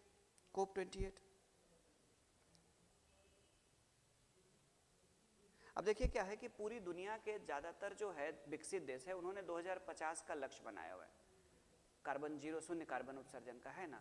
तो उसके लिए आपको शून्य कार्बन उत्सर्जन के लिए क्या करना पड़ेगा? सबसे पहले तो जीवाश्म ईंधन यानी कोयला और पेट्रोलियम के उपयोग को 2050 तक खत्म करना पड़ेगा। यानी तब तक चरणबद्ध कहने का मतलब ये हुआ कि अगर आज सरकार ये ऑर्डर दे दे कि डीजल और पेट्रोल वाली गाड़ी नहीं चलेगी, ठीक है, तो क्या होगा सुन लीजिए, पूरा देश रुक जाएगा। पूरी देश में कोई ऑफिस नहीं जा पाएगा। यहाँ तक कि जो जज है जो आदेश देगा, वो जज भी अगर आदेश देने के बाद शाम को निकलेगा तो उसका ड्राइवर आएगा तो बोलेगा कि सर नहीं जा सकते हैं क्योंकि पेट्रोल वाली कार है। व्यवहारिक रूप से ये संभव नहीं है। उसके बाद जो अरबों का इन्वेस्टमेंट हुआ है, जो फैक्ट्रियां हैं, जो कंपनियां हैं, जो कार बना रही है डीजल और पेट्रोल वाली, उसको बंद करना पड़ेगा उसी दिन। लाखों लोग बेरोजगार हो जाएंगे, ठीक है। उसके बाद जितनी भी कैब सर्विस है, पब्लिक सर्विस है, सब बंद हो जाएगी रातों रात। पेट्रोल पंप, उस पर काम करने वाले लोग, उसके उत्पादन से जुड़े हुए, पेट्रोलियम से जुड़े हुए लोग, तो व्यवहारिक रूप से ये संभव नहीं है। अब चरणबद्ध कहने का मतलब है कि चरणबद्ध रूप से मतलब क्या होता है? देखिए, तो जैसे भारत सरकार ने एक लक्ष्य निर्धारित किया है कि 2025 तक हम जाते जाते क्या करेंगे, तो जो बैटरी रिक्शा जो सक्सेस हुआ है, जिस हिसाब से बैटरी रिक्शा से प्रदूषण नहीं होता है, तो हम एक काम करते हैं कि भारत में 2025 तक जितने भी 2 चक्के वाले यानी कि जितनी भी स्कूटी वगैरह सब चलती है वो, और 3 चक्के वाले जितने रिक्शा और ऑटो चलता है, वो जो है वो लगभग पूरी तरह से रिप्लेस हो जाना चाहिए। वो पेट्रोल और डीजल की जगह किससे चलना चाहिए? बैटरी से चलना चाहिए, ठीक है। इसी के क्रम में आपने देखा होगा कि ओला जो कि कैब सर्विस वाली कंपनी है, उसने तमिलनाडु में दुनिया का सबसे बड़ा ई स्कूटर का प्लांट लगाया है, जो एक्टिवा वगैरह सब है उस टाइप के स्कूटी बना रहा है। और वो स्कूटी पूरी तरह से चार्ज होगी, मतलब रात में आप घर में चार्जिंग में लगा दीजिए और दिन भर अपना चलाते रहिए। तो ये चरणबद्ध हुआ, यानी 2025 में भारत ने लक्ष्य है। अब इससे क्या होगा कि अभी अगर कोई व्यक्ति से पूछेंगे कि नया स्कूटी खरीदने जाना है तो पेट्रोल इंजन नहीं खरीदेगा, ठीक है। उसको पता है कि 2025 से भारत में धीरे धीरे बाहर होना शुरू हो जाएगा ये, ठीक है। अब 2000 अभी खरीदेंगे तो हो सकता है 2027-28 में बैन हो जाए, तो इसकी एज ज़्यादा नहीं रह जाएगी। तो धीरे धीरे अब क्या होगा, दूसरा क्या होगा कि जो पुराने वाले हैं उसका पुराना हो जाएगा, तो अब वो नया जो खरीदेगा तो ई स्कूटी खरीदेगा, जो पहली बार खरीद रहा है वो भी स्कूटी खरीदेगा। और जो कंपनियां अभी तक पेट्रोल वाला बना रही थी, वो कंपनी धीरे धीरे अपना प्लांट लगा करके इलेक्ट्रिक वाला बनाने लगेगी। तो ये 25 फिर जब ये सक्सेस हो जाएगा तो यही चीज़ें भारत 5 साल के लिए क्या करेगा, बोलेगा जो 4 पहिए वाले जो कार टाइप का है, कार आ चुकी है, अभी भी इलेक्ट्रिक वाली कार आ चुकी है, लेकिन वो पूरी तरह से अभी क्या है कि पॉपुलर नहीं है, महंगा भी है। तब तक रिसर्च ऐसा हो जाएगा कि वो कार इतना पावरफुल हो जाएगी कि वो सारी सुविधा होगी उसमें जो एक डीजल और पेट्रोल वाले में होती है, प्राइस भी ज़्यादा नहीं होगा। तो अगले 5 साल के लिए वो निर्धारित करेगा। और उसी बीच में आपने देखा कि पब्लिक ट्रांसपोर्ट में बस भी आ गई जो बिजली से उससे चल रही है। तो ये जब सक्सेस होगा तो अब आपको बताइए कि अब अगर कोई व्यक्ति बोलेगा कि मैं दिल्ली के अंदर एक प्राइवेट बस चलाऊंगा, पैसेंजर के लिए मिनी बस चलाऊंगा, तो वो आदमी कभी भी पेट्रोल और डीजल इंजन को प्रायोरिटी नहीं देगा। उसको पता है कि कभी भी 1-2 साल के बाद ये हो सकता है बैन हो जाए। तो अब जो खरीदेगा नया, ठीक है, तो वो बिजली वाला खरीदेगा। तो ऐसे कर करके धीरे धीरे करके, तो इसको चरणबद्ध रूप से बाहर करना। आगे, क्योंकि जीवाश्म ईंधन को समाप्त करना कहा गया था ना, तो वो विवादास्पद वर्ड हो गया था, तो इसीलिए जीवाश्म ईंधन को धीरे धीरे कम करना। आगे, दूसरा था नवीकरणीय ऊर्जा को 3 गुना करना। सम्मेलन की उल्लेखनीय उपलब्धि या सबसे महत्वपूर्ण उपलब्धि,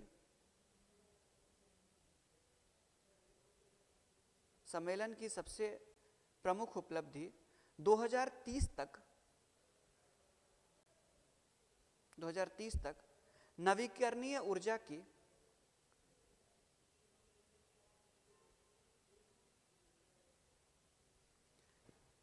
सम्मेलन की उल्लेखनीय उपलब्धि 2030 तक नवीकरणीय ऊर्जा की वैश्विक स्थापित क्षमता को, सम्मेलन की सबसे प्रमुख उपलब्धि या उल्लेखनीय उपलब्धि 2030 तक नवीकरणीय ऊर्जा की वैश्विक स्थापित क्षमता को 3 गुना करने का आह्वान करना है। सम्मेलन की सबसे प्रमुख उपलब्धि वर्ष 2030 तक नवीकरणीय ऊर्जा की वैश्विक स्थापित क्षमता को 3 गुना करने का आह्वान करना है। मतलब इसमें आह्वान किया गया सबसे, चलिए आह्वान करना है। The notable achievement of the conference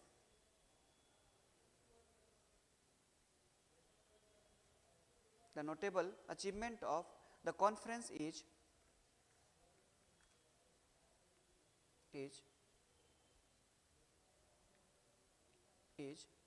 to contribute to tripling the global installed capacity of the notable achievement of the conference, the global achievement, the notable achievement of the conference, the notable achievement of the conference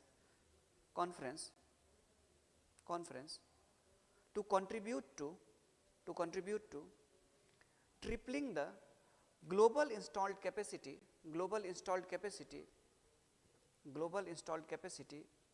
of renewable energy by 2030 अब उसके बाद जाकर के आगे लिखिए, तीसरा point लिखिए।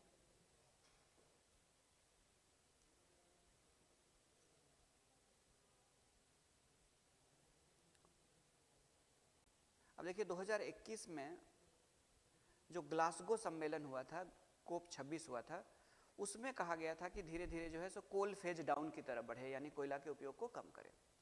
तो लिखिए ग्लासगो सम्मेलन में स्थापित कोल फेज डाउन, ग्लासगो सम्मेलन में स्थापित कोल फेज डाउन प्रतिबद्धता को दोहराया गया। ठीक है, ग्लासगो सम्मेलन में स्थापित कोल फेज डाउन प्रतिबद्धता को दोहराया गया। ठीक है, the coal phase down commitment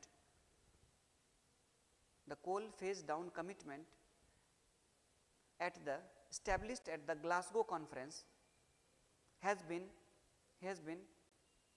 retreated.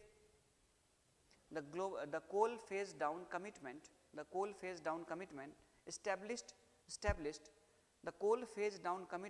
established at the Glasgow conference has been retreated यानी फिर से दोहराया गया कि हाँ ग्लासगो में जो 2021 में जो हम लोग मिले थे, ठीक है, वही यानी उसमें बात हुई थी कि कोयला के उपयोग को भविष्य में कम किया जाए धीरे धीरे करके, तो उसको फिर से दोहराया गया इसमें कि हाँ बिल्कुल ये होना चाहिए। आगे उसके बाद चौथा लिखिए, अगला point.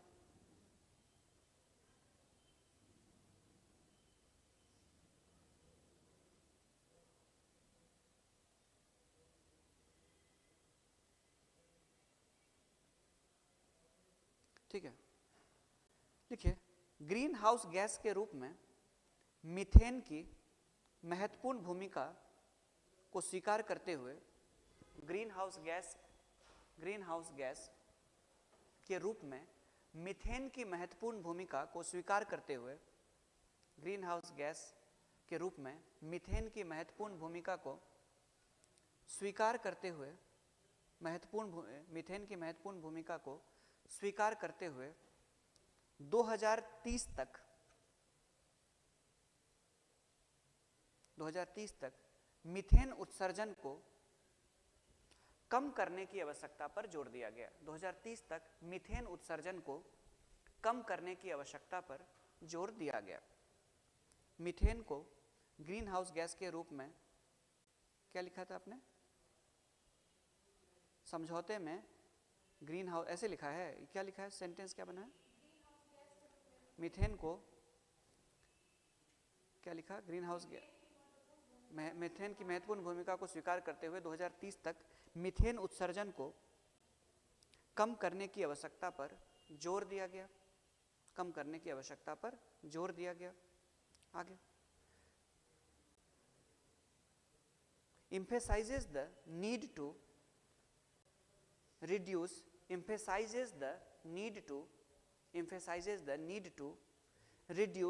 methane emissions by 2030. Emphasizes the need to reduce methane emissions by 2030. Emphasizes the need to reduce methane emissions by 2030 while acknowledging its importance while acknowledging its important role as a greenhouse, आगे तो green house की gas के रूप में इसकी भी पहचान की गई और इसका बताया गया कि ये कार्बन डाइऑक्साइड की तरह ये भी फैला रहा है, तो इसको भी 2030 तक कम करने की जरूरत है। आगे अब इसमें समस्या क्या रही पता है, भारत जैसे देश के साथ ये है कि भारत जैसे देश में मीथेन को कम करना बहुत बड़ी चुनौती है। बताइए क्यों? कार्बन डाइऑक्साइड तो कम कर लेगा लेकिन मीथेन, क्योंकि भारत के दो बड़ी चीज़ें, एक तो भारत का सबसे प्रमुख जो खाद्यान्न फसल है वो है चावल, और धान की खेती से मीथेन का उत्सर्जन होता है, तो धान की खेती को बंद नहीं किया जा सकता है। और दूसरा है भारत दुनिया का सबसे ज़्यादा मवेशी भी पालता है, और गाय वगैरह सब जो दिन में घास खाती है और रात को जो उसको चबाती है तो वो जो डकार लेती है तो उससे क्या होता है, मीथेन गैस निकलता है। तो ये तो भारत के लिए बहुत बड़ा चुनौती है, ये चैलेंज है कि नहीं? किस प्रकार चुनौती है? मीथेन को रिडक्शन करना 2030 तक। देखिए क्या करते हैं, गायों से रिक्वेस्ट किया जाए कि डकार ना ले, डायरेक्ट खाए, क्या पॉसिबल है? ठीक है, राहुल गांधी को बोला जाएगा तो बोलेगा कि धान क्यों उपजाते हो, डायरेक्ट चावल उपजाओ, क्या नहीं तो वो बोलेगा कि इस टाइप का सॉल्यूशन बता सकता है। ठीक है, मतलब कुछ किसान उससे एक बार मिले थे, अब पता नहीं सही है या झूठ, मैंने एक बार सुना था, उन्होंने कहा था कि हर साल फसल करता हूँ, हर साल खराब हो जाती है फसल, क्या तो बोले खेती करते ही क्यों बेकार में, मार्केट से खरीद ली। तो इस टाइप का। चलिए आगे, अब जाकर के 5वां पॉइंट लिखिए।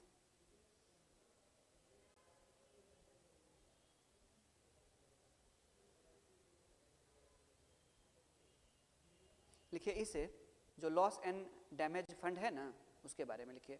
तो लिखिए इसे जलवायु प्रेरित आपदाओं से उबरने वाले देशों को, इससे जलवायु प्रेरित आपदाओं से उबरने वाले देशों को वित्तीय सहायता प्रदान करने के लिए डिजाइन किया गया है। इसे जलवायु प्रेरित आपदाओं से उबरने वाले देशों को, इसे जलवायु प्रेरित आपदाओं से उबरने वाले देशों को वित्तीय सहायता प्रदान करने के लिए डिजाइन किया गया है, वित्तीय सहायता प्रदान करने के लिए डिजाइन किया गया है। ठीक है, it is design to provide financial assistance, it is designed to provide financial assistance to countries, it is designed to provide financial assistance to countries recovering from climate induced disaster. It is designed to provide financial assistance to the country या to countries recovering from climate induced disaster. तो जलवायु से भी कई बार आपदा झेल रही है तो उस देश को ये सहायता दी जाएगी। आगे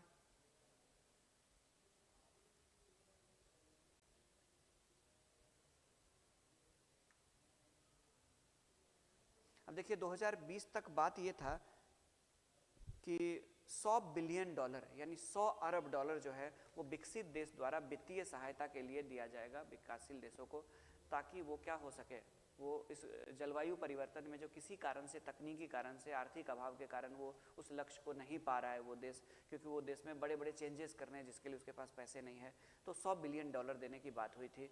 और उसमें से अमेरिका पे भी डाला गया था कि ज़्यादा कंट्रीब्यूट आप करिए क्योंकि सबसे ज़्यादा अमीर आप है और सबसे ज़्यादा ग्लोबल वार्मिंग में, इंडस्ट्रियल में आप ही है, तो उन गरीब देशों को उभरने के लिए दीजिए, और अमेरिका पीछे हट गया था। तो 2020 में ये लक्ष्य पूरा नहीं हो पाया था, $100 बिलियन की प्रतिबद्धता असफल रही थी। अब फिर से देख लीजिए, अब इसमें कहा गया है कि इसमें कहा यह गया है कि 5.8 से 5.9 ट्रिलियन डॉलर की जरूरत पड़ेगी, यानी विकासशील देशों को अगर 2030 तक जलवायु परिवर्तन में जो योगदान दे रहा है उसके लिए उसमें अगर परिवर्तन करना है तो उसको 5.9 से 8 से 5.9 ट्रिलियन डॉलर की जरूरत पड़ सकती है। ये कहाँ से आएगा? ठीक है, तो इस पे कोई समझौता नहीं हो पाया है। तो ये उपलब्धि, वित्तीय सहायता और निष्पक्षता की अगर बात करें तो इस पे कोई समझौता नहीं हो पाया है। ठीक है, आगे तो इसको छोड़ दीजिए।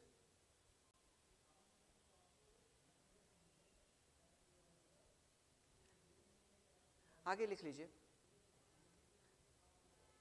COP 28 में अगला पॉइंट लिख लीजिए, COP 28 में अनुकूलन के लिए, मतलब पहले की तरह जलवायु हो जाए, COP 28 में अनुकूलन के लिए वैश्विक ढांचे की स्थापना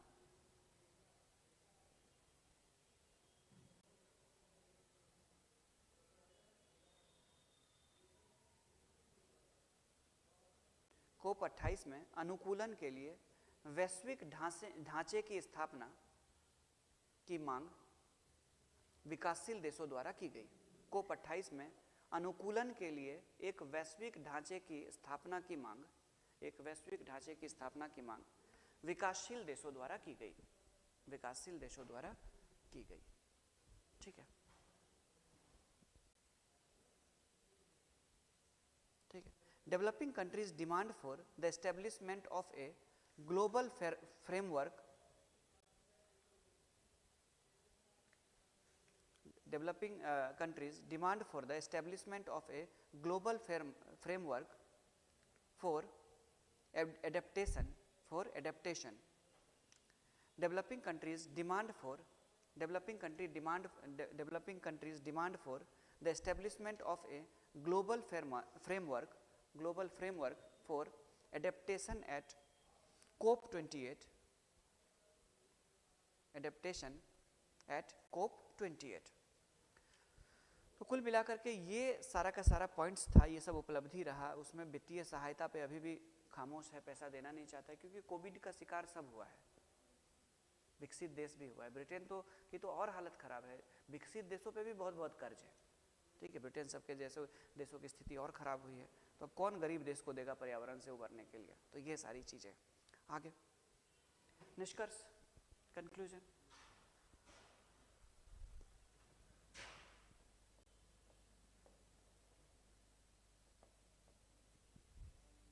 कंक्लूजन,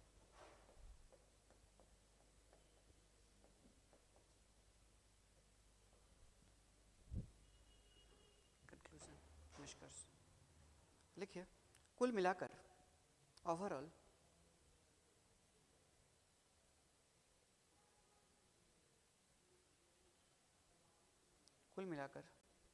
COP 28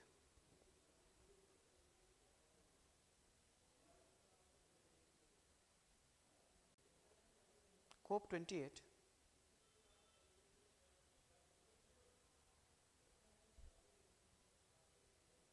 कुल मिलाकर COP 28 लिखिए, कुल मिलाकर COP 28 जलवायु परिवर्तन संकट के मध्य, कुल मिलाकर COP 28 जलवायु परिवर्तन संकट के मध्य, कुल मिलाकर COP 28 जलवायु परिवर्तन संकट के मध्य एक स्थायी भविष्य की खोज में, कुल मिलाकर COP 28 जलवायु परिवर्तन संकट के मध्य एक स्थायी भविष्य की खोज में, एक स्थायी भविष्य की खोज में अधिक महत्वाकांक्षी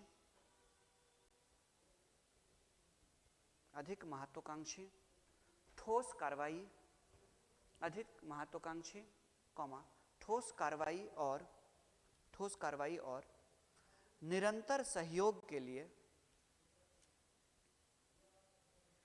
और अधिक महत्वाकांक्षी ठोस कार्रवाई और निरंतर सहयोग के लिए एक सामूहिक आह्वान को प्रेरित करता है।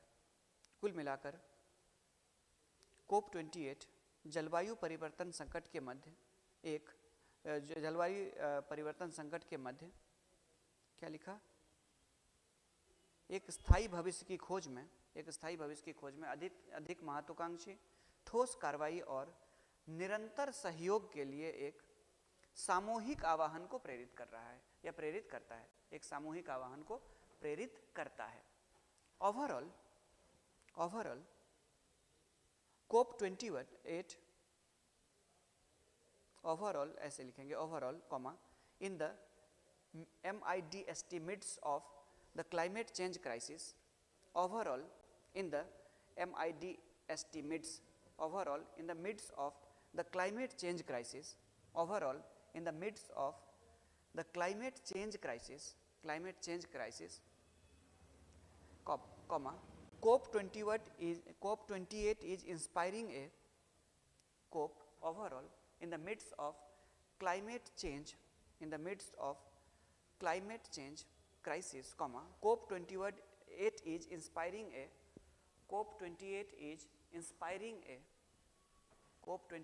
inspiring a collective call for more ambitious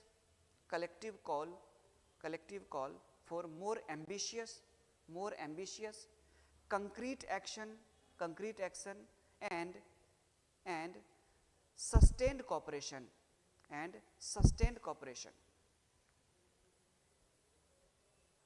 ठीक है। अब जाकर के ये तो चीज़ें हो गई आपकी मेंस की, और मेंस से जुड़ा हुआ कोप भी समझ में आ गया। अब स्टेटमेंट बेस्ड जो एग्जाम में पूछा जाएगा उस क्वेश्चन को आप आसानी से लिख सकते हैं। जैसे पिछले बार पूछा था ना G20 के संबंध में कथनों पे विचार कीजिए, तो इस तरह से कोप के संबंध में पूछा जा सकता है। तो अब आपको ये पूरा पता है, तो अब आप इसको, अब दो चीज़ें और पीटी के लिए आ जाएगी फॉर प्रीलिम्स एग्जाम। दो फैक्ट्स कर लीजिए या इंपॉर्टेंट फैक्ट्स कर लीजिए जो पीटी में भी काम आएगा। महत्वपूर्ण तथ्य,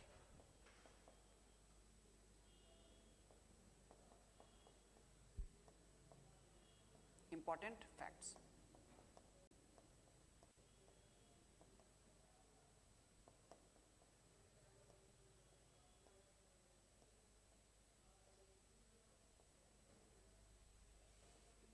देखिए, एक तो होगा COP29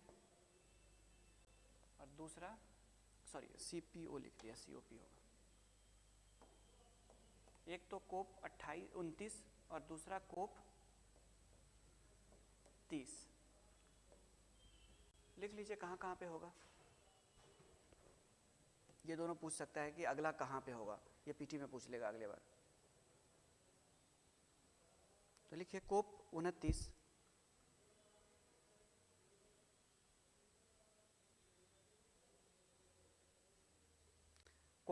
लिखिए बाकू, BAKU बाकू, और ब्रैकेट में लिख लीजिए अजरबैजान। बाकू कहाँ पे? अजरबैजान। बाकू उसकी कैपिटल है। तो ये हो गया COP29। उसके बाद जाकर के आगे लिखिए COP30।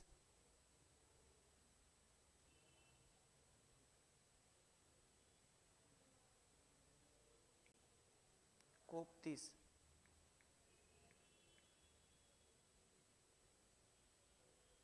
COP30 लिखिए। मिनट, कहाँ गया? ब्राज़ील तो है, लेकिन ब्राज़ील का कौन सा शहर है ये नहीं पता चल रहा है।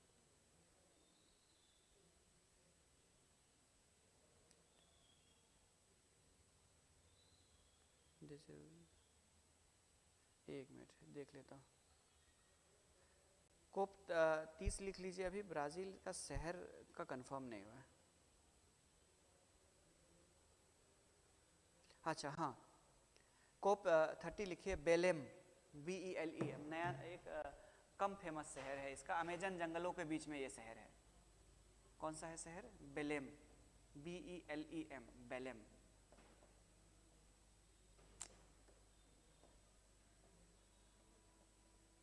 कहाँ पे है ये? ब्राज़ील। तो क्लियर है? चलिए, ये दोनों पीटी के पॉइंट ऑफ व्यू से जरूरी था। तो कुल मिलाकर के ये हो गया हम लोग का एक टॉपिक हो गया। इस तरह से किसी टॉपिक को अगर शुरू से पढ़ा जाएगा तब जाकर के मुझे लगता है कि डिटेल में मेंस और पीटी को साथ में अगर पढ़ा जाए, मेंस के नोट्स को पीटी के सब सब्जेक्ट में कीजिएगा। घर पे भी अगर सेल्फ स्टडी कर रहे हैं ना, तो एक चीज़ करना है आपको, इतिहास वाले टीचर ने पीटी में आपको पढ़ा दिया इतिहास, और मेंस में भी आपको हिस्ट्री पढ़ाया गया। तो जब आप मॉडर्न इंडिया पढ़ेंगे मेंस का, जो बीपीएससी का है, तो उसको साथ में पीटी के साथ भी पढ़ेंगे। अब मुझे लगता है कि पीटी के एग्ज़ाम में मेंस के नोट्स को भी साथ साथ पढ़ के जाना चाहिए, तब जा कर के आपका क्या कहते हैं पीटी निकलेगा। और दूसरी बात यह है कि जनवरी से हम लोग कुछ और करेंगे, सोच रहे हैं कि जैसे ऐसे स्टूडेंट जिनका पीटी नहीं निकल रहा है, रुक रहा है, तो उनको थोड़ा सा और पॉलिश किया जाए ताकि उनका अच्छा हो सके तैयारी। ठीक है, जो जो सेक्शन में समस्या है उनको बैठ करके पर्सनल वो करना, मेंटरशिप कहने का मतलब है कि कौन कौन विषय आपका कमज़ोर है उस पर फोकस करना, ये सब पे काम करना पड़ेगा। ठीक है, तो ऐसे स्टूडेंट्स हैं मान के चलिए जो जिनका प्रीलिम्स रुक रहा है, तो सबसे तो पहला ये है कि पिछले अगर 1-2 बार से रुक रहा है तो ये चिंता का विषय है, 2-3 बार से रुक रहा है तो बैठ करके उसमें अपने जो वो है क्वेश्चंस है उसमें देख करके पेपर देखेंगे या टेस्ट देंगे तो देखेंगे कि कौन कौन सा विषय कमज़ोर है, ठीक है, उसको आइडेंटिफाई कर लेंगे कि किसके क्वेश्चन, क्योंकि देखिए कट ऑफ जो है वो जा रहा है 60% प्लस, राइट, तो जिसमें 60% से कम आ रहा है यानी 50% पे रुक जा रहा है, 40% पे जो विषय पे रुक जा रहा है वही का खेल बिगाड़ रहा है, खेल बिगाड़ रहा है। तो उन सब्जेक्ट को पहले आइडेंटिफाई करके लिस्ट बनाइए, ठीक है। देखिए जो बेस्ट है जिसमें 60 से ऊपर जा रहा है वो अगर मेंटेन हो रहा है तो उसको मेंटेन रखना है, ठीक है, उसको नीचे नहीं गिरने देना है, और जो कमज़ोर है उसको आइडेंटिफाई करके लिस्ट बनाइए पहले, ठीक है, फिर उस पर काम किया जाएगा। तो पहला काम ये होगा, साइंस गलत हो रहा है या फिर मैथ्स में गलती हो रही है, मैथ रीजनिंग में गलत हो रहा है या फिर इकोनॉमिक्स गलत हो रहा है, कहाँ गलती हो रही है, या करंट अफेयर्स गलत हो रहा है उसमें, ठीक। तो थैंक यू सभी ऑनलाइन वालों को, मिलते हैं मंडे को ऐसे की क्लास में। चलिए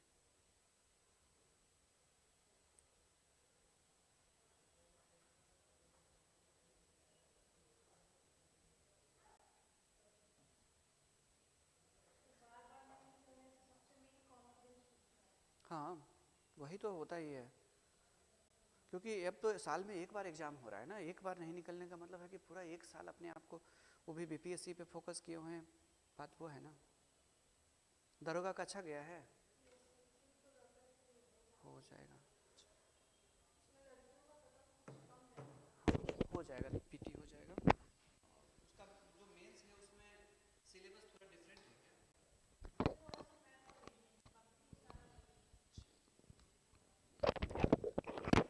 मैथ्स और रीजनिंग थोड़ा एक्स्ट्रा है ना।